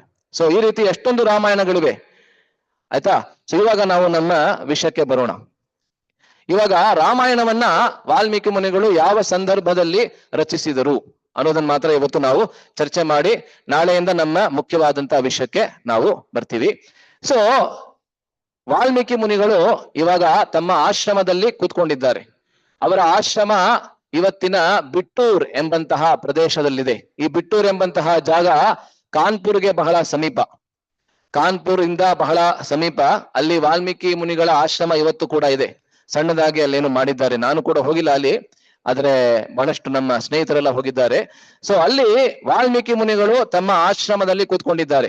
ವಾಲ್ಮೀಕಿ ಮುನಿಗಳ ಆಶ್ರಮ ತಮಸಾ ನದಿಯ ತೀರದಲ್ಲಿ ಇದೆ. ತಮಸಾ ನದಿ ಅನ್ನೋದೇನು? ಗಂಗೆಯ ಒಂದು ಉಪನದಿ, ಟ್ರಿಬ್ಯೂಟರಿ. ಗಂಗೆಯ ಒಂದು ಟ್ರಿಬ್ಯೂಟರಿ ಅದು. ಸೊ ಅದರ ತೀರದಲ್ಲಿ ವಾಲ್ಮೀಕಿ ಮುನಿಗಳ ಆಶ್ರಮವಿದೆ. ಅಲ್ಲಿ ವಾಲ್ಮೀಕಿ ಮುನಿಗಳು ಬಹಳ ಖೇದದಿಂದ, ದುಃಖದಿಂದ ಕೂತ್ಕೊಂಡಿದ್ದಾರೆ. ಹೇಗೆ ವ್ಯಾಸರು ಕೂತ್ಕೊಂಡಿದ್ರು ಅವರ ಆಶ್ರಮದಲ್ಲಿ, ಆವಾಗ ನಾರದ ಮುನಿಗಳು ಬರ್ತಾರೆ, ಅದೇ ರೀತಿ ಇಲ್ಲಿ ಕೂಡ ಆಗತ್ತೆ. ವಾಲ್ಮೀಕಿ ಮುನಿಗಳು ತಮ್ಮ ಆಶ್ರಮದಲ್ಲಿ ಬಹಳ ಹತಾಶರಾಗಿ ಕೂತ್ಕೊಂಡಿದ್ದಾರೆ. ಏನಕ್ಕೆ ಅನ್ನೋದನ್ನ ನಾನು ಆಮೇಲೆ ಚರ್ಚೆ ಮಾಡ್ತೀನಿ. ಆವಾಗ ಅಲ್ಲಿಗೆ ಯಾರು ಬರ್ತಾರೆ? ವಾಲ್ಮೀಕಿ ಮುನಿಗಳ ಗುರುಗಳು ಕೂಡ ನಾರದರೇನೆ. ನೋಡಿ, ನಾರದರು ಎಂತಹ ಮಹಾಪುರುಷರು. ನಮ್ಮ ಇತಿಹಾಸಗಳಲ್ಲಿ ಮತ್ತೆ ಪುರಾಣಗಳಲ್ಲಿ ಬರುವಂತಹ ಅನೇಕ ಪಾತ್ರಗಳು, ಮುಖ್ಯ ಪಾತ್ರಗಳು, ಅನೇಕ ಮಹಾಭಕ್ತರಿಗೆ ಇರ್ತಕ್ಕಂಥವ್ರು ಯಾರು? ನಾರದರು ಅಲ್ಲ. ಸೊ ನಾರದರು ಅಲ್ಲಿಗೆ ಬರ್ತಾರೆ. ನಾರದರು ಅಲ್ಲಿಗೆ ಬಂದು ವಾಲ್ಮೀಕಿ ಮುನಿಗಳಿಗೆ ಏನಾಯ್ತು ಅಂತ ಕೇಳ್ತಾರೆ. ಆವಾಗ ಈ ಒಂದು ವಾಲ್ಮೀಕಿ ರಾಮಾಯಣದ ಮೊದಲನೇ ಶ್ಲೋಕ ಇದು. ಇದು ಮಂಗಳಾಚರಣದ ಶ್ಲೋಕ, ವಾಲ್ಮೀಕಿ ರಾಮಾಯಣದ ಮಂಗಳಾಚರಣ ಶ್ಲೋಕ. ಸೊ ಈ ಶ್ಲೋಕವನ್ನ ದಯವಿಟ್ಟು ನನ್ನಿಂದ ಹೇಳಿ. ತಪಸ್ವಾಧ್ಯಾಯ ನಿರತಂ ತಪಸ್ವಿ ವಾಗ್ವಿದಾಂಬರಂ ನಾರದಂ ಪರಿಪಪ್ರಚ್ಛ ವಾಲ್ಮೀಕಿರ್ಮುನಿ ಪುಂಗವಂ. ತಪಸ್ಸಿನಲ್ಲಿ ಮತ್ತೆ ಸ್ವಾಧ್ಯಾಯದಲ್ಲಿ ನಿರತರಾಗಿರ್ತಕ್ಕಂತಹ ನಾರದರು ಯಾರಿದ್ದಾರೆ ಅವರಿಗೆ ವಾಲ್ಮೀಕಿ ಮುನಿಗಳು ತಮ್ಮ ಪ್ರಶ್ನೆಯನ್ನ ಕೇಳ್ತಾರೆ. ಪರಿಪಪ್ರಚ್ಛ ಅಂತ ಹೇಳಿದ್ರೆ ತಮ್ಮ ಪ್ರಶ್ನೆಗಳನ್ನ ಕೇಳ್ತಾರೆ ಅಂತ ಈ ಮೊದಲನೇ ಶ್ಲೋಕ. ಸೊ ನಾರದರು ಕೇಳ್ತಾರೆ ವಾಲ್ಮೀಕಿ ಮುನಿಗಳಿಗೆ, ಏನು ನಿನ್ನ ಸಮಸ್ಯೆ ಅಂತ. ಅದಕ್ಕೆ ನನಗೆ ಉತ್ತರ ಬೇಕು ಅಂತ ಹೇಳಿ, ಆ ಸಮಸ್ಯೆಗೆ ಪರಿಹಾರ ಬೇಕು ಅಂತ ಹೇಳಿ ಮರು ಪ್ರಶ್ನೆಗಳನ್ನ ಕೇಳ್ತಾರೆ. ಆ ಪ್ರಶ್ನೆಗಳು ಸುಮಾರು 5 ರಿಂದ 6 ಶ್ಲೋಕದವರೆಗೆ ಹೋಗುತ್ತೆ. ಅದಾದ ಮೇಲೆ ನಾರದರು ಆ ಪ್ರಶ್ನೆಗಳಿಗೆ ಉತ್ತರ ರೂಪದಲ್ಲಿ ಒಂದು ಸಂಕ್ಷೇಪವಾಗಿ ರಾಮಾಯಣವನ್ನ ಹೇಳ್ತಾರೆ. ಅದೇನೆ ರಾಮಾಯಣದ ಮೊದಲನೇ ಅಧ್ಯಾಯ, ಮೊದಲನೇ ಸರ್ಗ. ಮೊದಲನೇ ಸರ್ಗ ಏನದು? ಸಂಕ್ಷೇಪ ರಾಮಾಯಣ. ಸಮಸ್ತವಾಗಿರ್ತಕ್ಕಂಥ ರಾಮಾಯಣವನ್ನ ಕೇವಲ 100 ಶ್ಲೋಕಗಳಲ್ಲಿ. ರಾಮಾಯಣದಲ್ಲಿ ವಸ್ತುತಃ ಎಷ್ಟು ಶ್ಲೋಕಗಳಿವೆ ಅಂತ ಹೇಳಿದೆ ನಾನು? 24,000. ಅದನ್ನ ಕಂಡೆನ್ಸ್ ಮಾಡಿ ಕೇವಲ 100 ಶ್ಲೋಕಗಳಲ್ಲಿ, 100 ಶ್ಲೋಕಗಳಲ್ಲಿ ಅದನ್ನ ಹೇಳ್ಬಿಡ್ತಾರೆ. ಯಾರು? ನಾರದರು ವಾಲ್ಮೀಕಿ ಮುನಿಗಳಿಗೆ ಹೇಳ್ತಾರೆ. ಆಯ್ತಾ? ಸೊ ಇಷ್ಟಾದ್ಮೇಲೆ ಏನಾಗತ್ತೆ ಅನ್ನೋದನ್ನ ಇವಾಗ ನಾವು ಚರ್ಚೆ ಮಾಡ್ತೀವಿ. ಏಕೆಂದ್ರೆ ಇದಾದ್ಮೇಲೆ ತಕ್ಷಣ ವಾಲ್ಮೀಕಿ ಮುನಿಗಳು, ನಾರದರು ಅಲ್ಲಿಂದ ಪ್ರಸ್ಥಾನ ಮಾಡಿದ ನಂತರ ತಕ್ಷಣ ವಾಲ್ಮೀಕಿ ಮುನಿಗಳು ಸ್ನಾನ ಮಾಡೋದಕ್ಕೆ ಹೋಗ್ತಾರೆ. ಎಲ್ಲಿಗೆ? ಪಕ್ಕದಲ್ಲೇ ಇದ್ದಂತಹ ತಮಸಾ ನದಿಗೆ ಹೋಗ್ತಾರೆ. ಆ ತಮಸಾ ನದಿಯ ನೀರಿನಲ್ಲಿ ಸ್ನಾನ ಮಾಡೋದಕ್ಕೆ ತಮ್ಮ ಶಿಷ್ಯರಾದಂತಹ ಭರದ್ವಾಜ ಮುನಿಗಳನ್ನ ಕೂಡ ಕರ್ಕೊಂಡು ಹೋಗ್ತಾರೆ. ಅಲ್ಲ, ಆಗಿನ ಕಾಲದಲ್ಲಿ ವಿಶೇಷವಾಗಿ ಇವತ್ತು ಕೂಡ ನೀವು ನೋಡ್ಬೋದು, ಯಾರು ಒಬ್ರು ಸನ್ಯಾಸಿಗಳಿದ್ದಾರೆ ಅಂತ ಹೇಳಿದ್ರೆ, ಸನ್ಯಾಸಿಗಳು ಸಾಮಾನ್ಯವಾಗಿ ಒಬ್ರೇ ಎಲ್ಲಿಗೂ ಹೋಗೋದಿಲ್ಲ. ತಮ್ಮ ಒಬ್ಬ ಶಿಷ್ಯನನ್ನಾದ್ರೂ ಕರ್ಕೊಂಡು ಹೋಗ್ತಾರೆ ಅಲ್ಲ. ಸೊ ವಾಲ್ಮೀಕಿ ಮುನಿಗಳು ಅದೇ ರೀತಿಯಲ್ಲಿ ತಮ್ಮ ಶಿಷ್ಯರಾದಂತಹ ಭರದ್ವಾಜ ಮುನಿಗಳನ್ನ ಕರ್ಕೊಂಡು ಹೋಗ್ತಾರೆ. ಸೊ ಅಲ್ಲಿ ಹೋದಾಗ ಏನಾಗತ್ತೆ ಅಂತ ಹೇಳಿದ್ರೆ, ಆ ಒಂದು ತಮಸಾ ನದಿಯ ತೀರದಲ್ಲಿ ವಾಲ್ಮೀಕಿ ಮುನಿಗಳು ತಮ್ಮ ಆ ಮೇಲ್ವಸ್ತ್ರವನ್ನ, ಅಂಗವಸ್ತ್ರವನ್ನೆಲ್ಲ ತೆಗೆದು ತಮ್ಮ ಶಿಷ್ಯರಿಗೆ ಕೊಟ್ಟು, ತಮ್ಮ ಕಮಂಡಲುವನ್ನ ಕೂಡ ಶಿಷ್ಯರಿಗೆ ಕೊಟ್ಟು ಒಳಗೆ, ನೀರಿನ ಒಳಗೆ ಪ್ರವೇಶ ಮಾಡ್ತಾರೆ ಸ್ನಾನ ಮಾಡೋದಕ್ಕೆ. ಈ ಕಥೆಯನ್ನ 5 ಜನ ಕೇಳಿದ್ದೀರಾ? ಓಕೆ, ಒಂದಿಬ್ರು ಮಾತ್ರ, ತೊಂದ್ರೆ ಇಲ್ಲ. ಸೊ ಅಲ್ಲಿ ಪ್ರವೇಶ ಮಾಡಿದ ನಂತರ ಅಲ್ಲಿನ ಆ ತಮಸಾ ನದಿಯ ತೀರದಲ್ಲಿ ಒಂದು ಮರ ಇರತ್ತೆ. ಆ ಮರದ ಮೇಲೆ 2 ಕ್ರೌಂಚ ಪಕ್ಷಿಗಳನ್ನ ವಾಲ್ಮೀಕಿ ಮುನಿಗಳು ನೋಡ್ತಾರೆ. ಕ್ರೌಂಚ ಪಕ್ಷಿ ಅಂದ್ರೆ ಏನು ಅಂತ ಹೇಳಿದ್ರೆ, ಕನ್ನಡದಲ್ಲಾಗ್ಲಿ ಅಥವಾ ಕನ್ನಡದಲ್ಲೂ ಕ್ರೌಂಚ ಪಕ್ಷಿ ಅಂತ ಹೇಳ್ಬೋದು, ಇಂಗ್ಲಿಷ್ ನಲ್ಲಿ ಯಾವುದೇ ಶಬ್ದ ಇಲ್ಲ ಅದಕ್ಕೆ. ಕ್ರೇನ್ ಅಂತ ನೀವ್ ಹೇಳ್ಬೋದು ಅಷ್ಟೇನೆ. ಆದ್ರೆ ಆ ಕ್ರೌಂಚ ಪಕ್ಷಿಗೆ ಯಾವುದೇ ಬೇರೆ ಶಬ್ದ ಇಲ್ಲ. 2 ಕ್ರೌಂಚ್, ನೀವು ಬರೀ ಪಕ್ಷಿ ಅಂತ ಇಟ್ಕೊಳ್ಳಿ ಇವಾಗ ಸದ್ಯಕ್ಕೆ. ಸೊ 2 ಪಕ್ಷಿಗಳು, ಒಂದು ಗಂಡು ಮತ್ತೆ ಇನ್ನೊಂದು ಹೆಣ್ಣು, ಆ ಮರದ ಮೇಲೆ ತಮ್ಮ ದಿನನಿತ್ಯದ ವ್ಯವಹಾರದಲ್ಲಿ ಮಗ್ನರಾಗಿರುತ್ತೆ. ಸೊ ವಾಲ್ಮೀಕಿ ಮುನಿಗಳು ಆ ಪಕ್ಷಿಯನ್ನ ನೋಡ್ತಾರೆ, ಮರವನ್ನ ನೋಡ್ತಾರೆ, ತಮಸಾ ನದಿಯ ತೀರದಲ್ಲಿ ಇರ್ತಕ್ಕಂಥ ಪ್ರಶಾಂತವಾದ ವಾತಾವರಣವನ್ನ ನೋಡ್ತಾರೆ. ಎಲ್ಲವನ್ನ ನೋಡಿ ಅವರ ಮನಸ್ಸಿಗೆ ಬಹಳ ಆಹ್ಲಾದ, ಸಂತೋಷ ಅನ್ನೋದು ಬರುತ್ತೆ. ಅವರ ಮನಸ್ಸಿಗೆ ಸಂತೋಷ ಅನ್ನೋದನ್ನೇನ್ ಬರ್ತಾ ಇರತ್ತಷ್ಟೇನೆ. ಶ್ರೀ ರಾಧಾ ವಿನೋದ್ ಭಗವಾನ್ ಕಿ ಜೈ, ಶ್ರೀ ಜಗನ್ನಾಥ ಬಲದೇವ್ ಸುಭದ್ರಾ ಮಹಾರಾಣಿ ಕಿ ಜೈ, ಶ್ರೀ ನಿತ್ಯಾನಂದ ನಟವರ್ ಗೌರ್ ಸುಂದರ್ ಭಗವಾನ್ ಕಿ ಜೈ, ಶ್ರೀಲ ಪ್ರಭುಪಾದ್ ಕಿ ಜೈ. ಬಹಳಷ್ಟು ಸಂತೋಷದಲ್ಲಿ ಅವ್ರು ಇರ್ಬೇಕಾದ್ರೆ ತಕ್ಷಣ ಏನಾಗತ್ತೆ ಅಂತ ಹೇಳಿದ್ರೆ, ಆ ತಮಸಾ ನದಿಯ ತೀರದಲ್ಲಿ ಇದ್ದಂತಹ ಒಬ್ಬ ಬೇಟೆಗಾರ, ಒಬ್ಬ ಹಂಟರ್, ಅವನೇನ್ ಮಾಡ್ತಾನೆ, ಒಂದೇ ಒಂದು ಬಾಣದಿಂದ ಆ 2 ಕ್ರೌಂಚ ಪಕ್ಷಿಗಳಲ್ಲಿ ಆ ಗಂಡು ಪಕ್ಷಿ ಏನಿತ್ತು ಅದಕ್ಕೆ ಒಂದು ಬಾಣವನ್ನ ಹೊಡೆದು ಅದನ್ನ ಸಾಯಿಸ್ಬಿಡ್ತಾನೆ. ಅಲ್ಲ, ಇದನ್ನ ನೋಡಿ ವಾಲ್ಮೀಕಿ ಮುನಿಗಳಿಗೆ ಬಹಳ ದುಃಖವಾಗತ್ತೆ. ಎಷ್ಟು ದುಃಖ ಆಗತ್ತೆ ಅಂತ ಹೇಳಿದ್ರೆ, ಆ ನದಿಯ ತೀರದಲ್ಲಿ ಇದ್ದಂತ ಒಬ್ಬ ಬೇಟೆಗಾರ ಯಾರಿದ್ದ ಆ ಬೇಟೆಗಾರನಿಗೆ ಒಂದು ಶಾಪವನ್ನ ಕೊಟ್ಬಿಡ್ತಾರೆ ವಾಲ್ಮೀಕಿ ಮುನಿಗಳು. ಅದೇನೆ ಈ ಶ್ಲೋಕ. ಈ ಶ್ಲೋಕ ಯಾವ್ದು? ವಾಲ್ಮೀಕಿ ಮುನಿಗಳ ಶಾಪ. ಆದ್ರೆ ಶಾಪ ಆದ್ರೂ ಕೂಡ ಇದು ಬಹಳ ವಿಶೇಷವಾದಂತಹ ಶ್ಲೋಕ. ದಯವಿಟ್ಟು ಶ್ಲೋಕವನ್ನ ನನ್ನ ಹಿಂದೆ ಹೇಳಿ. ಮಾ ನಿಷಾದ ಪ್ರತಿಷ್ಠಾಂ ತ್ವಂ ಅಗಮ ಶಾಶ್ವತಿ ಸಮಾಹ ಯತ್ ಕ್ರೌಂಚ ಮಿಥುನಾದೇಕಂ ಅವಧಿ ಕಾಮ ಮೋಹಿತಂ. ಸೊ ಮಾ ನಿಷಾದ ಪ್ರತಿಷ್ಠಾಂತಂ. ನಿಷಾದ ಅಂತ ಹೇಳಿದ್ರೆ ಬೇಟೆಗಾರ ಅಂತ ಅರ್ಥ. ಹೇ ನಿಷಾದ, ಹೇ ಬೇಟೆಗಾರನೇ, ಯತ್ ಕ್ರೌಂಚ ಮಿಥುನಾದೇಕಂ ಅವಧೀಹಿ. ಆ ಎರಡು ಕ್ರೌಂಚ ಪಕ್ಷಿಗಳಲ್ಲಿ ಒಂದು ಪಕ್ಷಿಯನ್ನ, ಗಂಡು ಪಕ್ಷಿಯನ್ನ ನೀನು ಅವಧಿ ಅಂತ ಹೇಳಿದ್ರೆ ಏನು ಸಾಯಿಸ್ಬಿಟ್ಟಿದ್ಯಾ ನೀನು. ಆ ಒಂದು ಕ್ರೂರವಾಗಿರ್ತಕ್ಕಂಥ ನಿನ್ನ ಕೃತ್ಯದಿಂದ, ನಿನ್ನ ಈ ಒಂದು ಕೆಲಸದಿಂದ ನೀನು ಎಂದಿಗೂ ಶಾಂತಿಯನ್ನ ಪಡ್ಕೊಳ್ಳೋದಿಲ್ಲ. ಮಾ ನಿಷಾದ ಪ್ರತಿಷ್ಠಾ. ಪ್ರತಿಷ್ಠಾ ಅಂತ ಹೇಳಿದ್ರೆ ಅಲ್ಲಿ ಶಾಂತಿ, ಮಾ ಅಂತ ಹೇಳಿದ್ರೆ ಇಲ್ಲ ಅಂತ ಅರ್ಥ. ಅದರಿಂದ ಎಂದಿಗೂ ನೀನು ಶಾಂತಿಯನ್ನ ಪಡ್ಕೊಳ್ಳೋದಿಲ್ಲ. ಏನಕ್ಕೆ ಅಂತ ಹೇಳಿದ್ರೆ, ಎಷ್ಟು ಸುಂದರವಾದಂತ ವಾತಾವರಣದಲ್ಲಿ ತಮ್ಮ ತಮ್ಮ ಕಾಮದಲ್ಲಿ ನಿರತರಾಗಿದ್ದಂತಹ ಎರಡು ಕ್ರೌಂಚ ಪಕ್ಷಿಗಳಲ್ಲಿ ಒಂದು ಪಕ್ಷಿಯನ್ನ ನೀನು ಸಾಯಿಸ್ಬಿಟ್ಟಿಯಲ್ಲ, ಅದರಿಂದ ನೀನು ಎಂದಿಗೂ ಶಾಂತಿಯನ್ನ ಪಡ್ಕೊಳ್ಳೋದಿಲ್ಲ. ಹೀಗೆ ಶಾಪವನ್ನ ಕೊಟ್ಬಿಡ್ತಾರೆ. ಅದಾದ್ಮೇಲೆ ವಾಲ್ಮೀಕಿ ಮುನಿಗಳು ಆ ನದಿಯಿಂದ ಆಚೆ ಬರ್ತಾರೆ, ತಮಸಾ ನದಿಯಿಂದ ಆಚೆ ಬರ್ತಾರೆ, ತಮ್ಮ ಅಂಗವಸ್ತ್ರವನ್ನ ಹಾಕುತ್ತಾರೆ, ತಮ್ಮ ಕಮಂಡಲನ್ನು ಇಟ್ಕೊಂಡು ಭರದ್ವಾಜ ಮುನಿಗಳ ಜೊತೆಗೆ ವಾಪಸ್ಸು ತಮ್ಮ ಆಶ್ರಮಕ್ಕೆ ಬಂದ್ಬಿಡ್ತಾರೆ. ಆದ್ರೆ ಬರ್ತಾ ಇರ್ಬೇಕಾದ್ರೆ ಮತ್ತೆ ಬಂದಾದ್ಮೇಲೆ ಕೂಡ ತಮ್ಮ ಮನಸ್ಸಿನಲ್ಲಿ ಯಾವಾಗ್ಲೂ ಅದೇ ಒಂದು ಶಾಪ ಏನ್ ಕೊಟ್ಟಿದ್ರು ಆ ಶಾಪವೇ ಹೊಡ್ತಾ ಇರತ್ತೆ. ಏನಕ್ಕೆ ನಾನು ಈ ರೀತಿಯಾದಂತ ಶಾಪವನ್ನ ಕೊಟ್ಬಿಟ್ಟೆ? ಯಾಕೆಂದ್ರೆ ಈ ರೀತಿಯಾದಂತ ಒಂದು ದೃಶ್ಯ ಅರಣ್ಯದಲ್ಲಿ ಬಹಳ ಸಾಮಾನ್ಯ ಅಲ್ವಾ. ಪಕ್ಷಿಗಳು ಎಲ್ಲಾ ಕಡೆಯಲ್ಲಿ ಇರ್ತದೆ. ಪಕ್ಷಿಗಳನ್ನ ಸಾಯಿಸುವಂತಹ ಬೇಟೆಗಾರರು ಕೂಡ ಎಲ್ಲ ಕಡೆಯಲ್ಲಿ ಇರ್ತಾರೆ. ಯಾವುದೋ ಒಬ್ಬ ಬೇಟೆಗಾರ ಯಾವುದೋ ಒಂದು ಪಕ್ಷಿಯನ್ನ ಸಾಯಿಸ್ದ ಅಂತ ಹೇಳಿ ನಾನೇನಕ್ಕೆ ಶಾಪವನ್ನ ಕೊಟ್ಟೆ ಎಂಬಂತೆ ತಮ್ಮ ಮನಸ್ಸಿನಲ್ಲಿ ಅವರು ಅದ್ರ ಬಗ್ಗೆನೇ ಯೋಚಿಸ್ತಾ ಇರ್ತಾರೆ. ಸೊ ಆವಾಗ ಏನಾಗತ್ತೆ ಅಂತ ಹೇಳಿದ್ರೆ ಅಲ್ಲಿಗೆ ಬ್ರಹ್ಮ ಬರ್ತಾನೆ. ಆಯ್ತಾ, ಇಲ್ಲಿ ಮೇಲೆ ನೋಡ್ತಾ ಇದ್ದೀರಲ್ಲ, ಇದು ಬ್ರಹ್ಮ. ಇಲ್ಲಿ ಕೆಳಗಡೆ ವಾಲ್ಮೀಕಿ ಮುನಿಗಳು, ಇಬ್ರು ಒಂದೇ ತರ ಇದ್ದಾರೆ ಅನ್ಸುತ್ತೆ. ಆದ್ರೆ ಮೇಲ್ಗಡೆ ಇರೋದು ಬ್ರಹ್ಮ. ಯಾಕೆಂದ್ರೆ ಕಮಲದ ಮೇಲೆ ಕುತ್ಕೊಂಡಿದ್ದಾನೆ ನೋಡಿ, ಅದರಿಂದ ನಾವು ಅರ್ಥ ಮಾಡ್ಕೋಬಹುದು. ಆಯ್ತಾ, ನನ್ ಬೇರೆ ಯಾವ್ದು ಪಿಕ್ಚರ್ ಸಿಗ್ಲಿಲ್ಲ, ಯಾವ್ದು ಸಿಕ್ತೋ ಅದನ್ನ ಹಾಕಿದೀನಿ. ನಾನೇನು ಪಿಕ್ಚರ್ ಎಲ್ಲ ಮಾಡೋದಕ್ಕೆ ನನ್ಗೆ ಬರಲ್ಲ. ಸೊ ದಯವಿಟ್ಟು ಈ ಶ್ಲೋಕವನ್ನು ನನ್ನಿಂದ ಹೇಳಿ. ಆ ಜಗಾಮ ತಥೋ ಬ್ರಹ್ಮ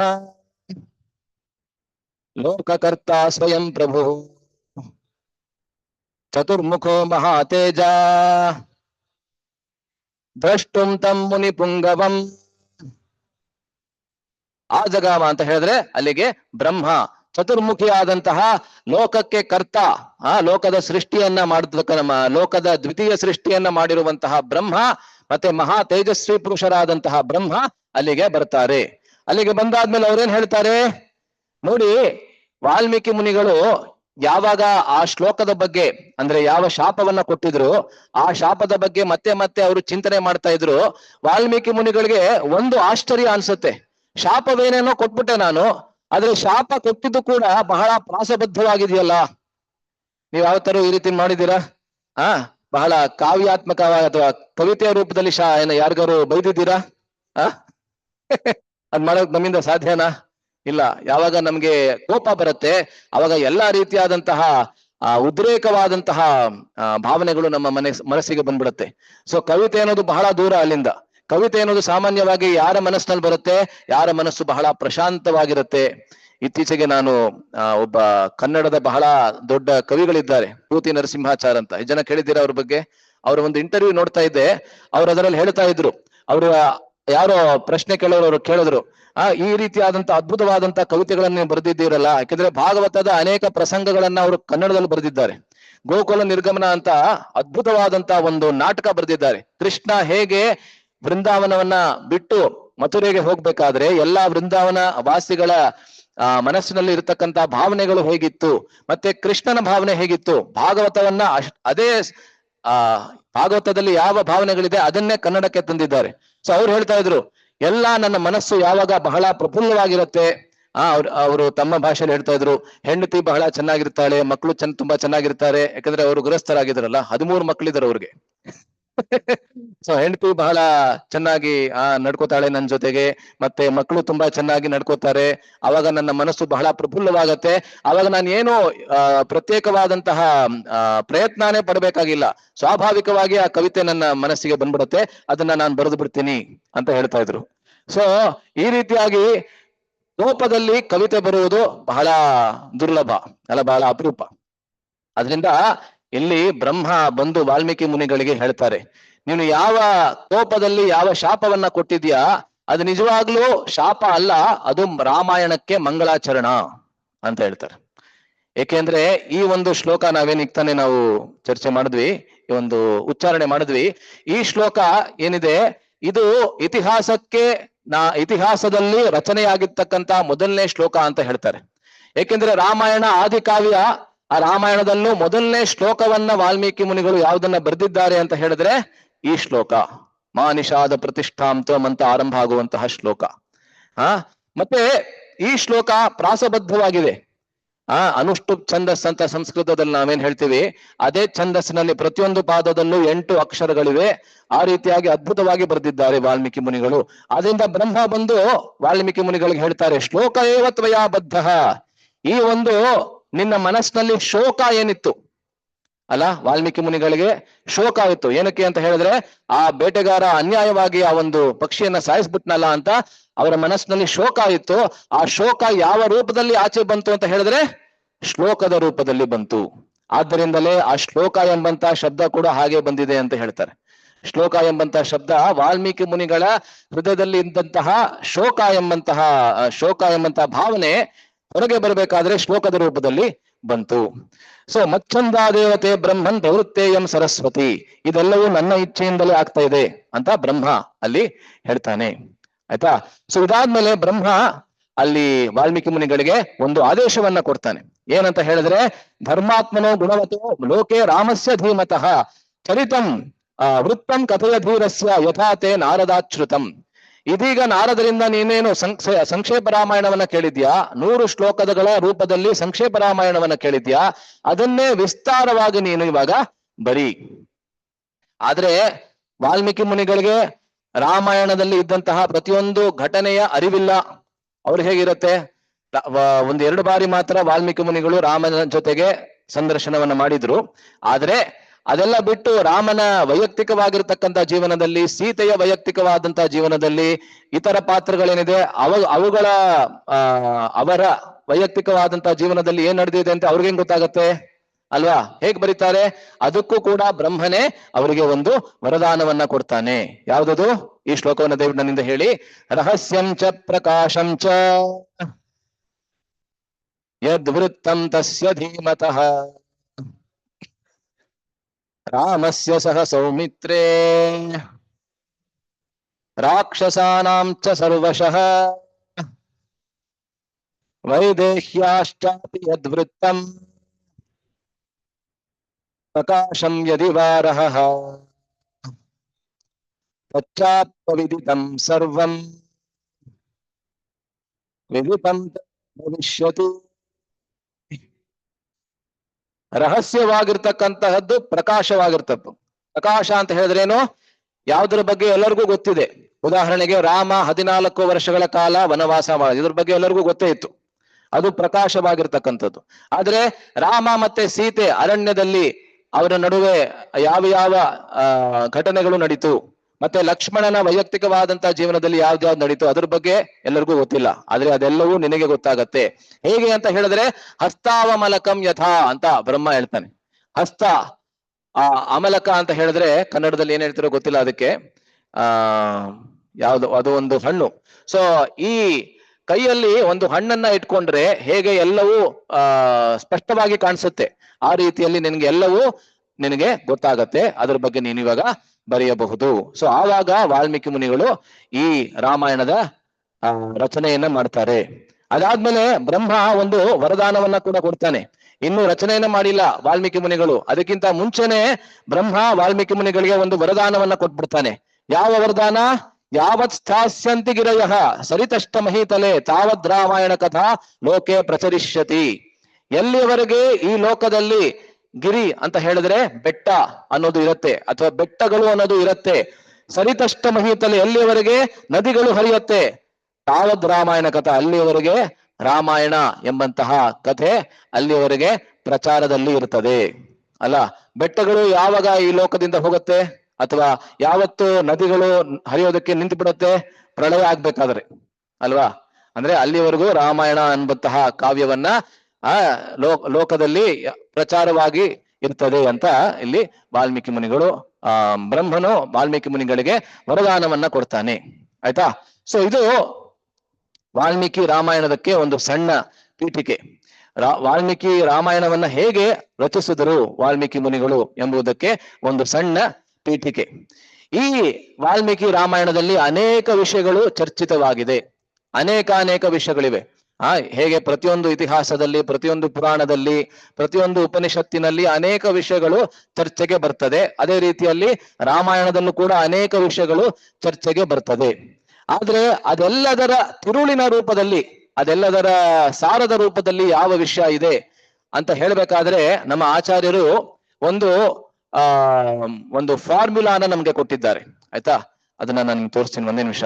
ಅದು ಕೊನೆಯಲ್ಲಿ ಬರ್ದೆ. ಸೊ ಈ ಒಂದು ಶ್ಲೋಕ ಏನಿದೆ, ಇದು ಒಂದು ಫಾರ್ಮುಲಾ ತರಹ. ಇದು ಕೇವಲ ರಾಮಾಯಣಕ್ಕೆ ಮಾತ್ರ ಅನ್ವಯ ಆಗೋದಿಲ್ಲ. ಯಾವುದೇ ಶಾಸ್ತ್ರ ಇರ್ಬೋದು, ಅದರ ತಿರುಳು ಏನು ಅಂತ ನಾವು ತಿಳ್ಕೊಬೇಕಂದ್ರೆ, ಅದರ ಸಾರ ಏನು ಅಂತ ನಾವು ತಿಳ್ಕೊಬೇಕಂದ್ರೆ ಈ ಫಾರ್ಮುಲಾನ ನಾವು ಅಪ್ಲೈ ಮಾಡ್ಬೋದು.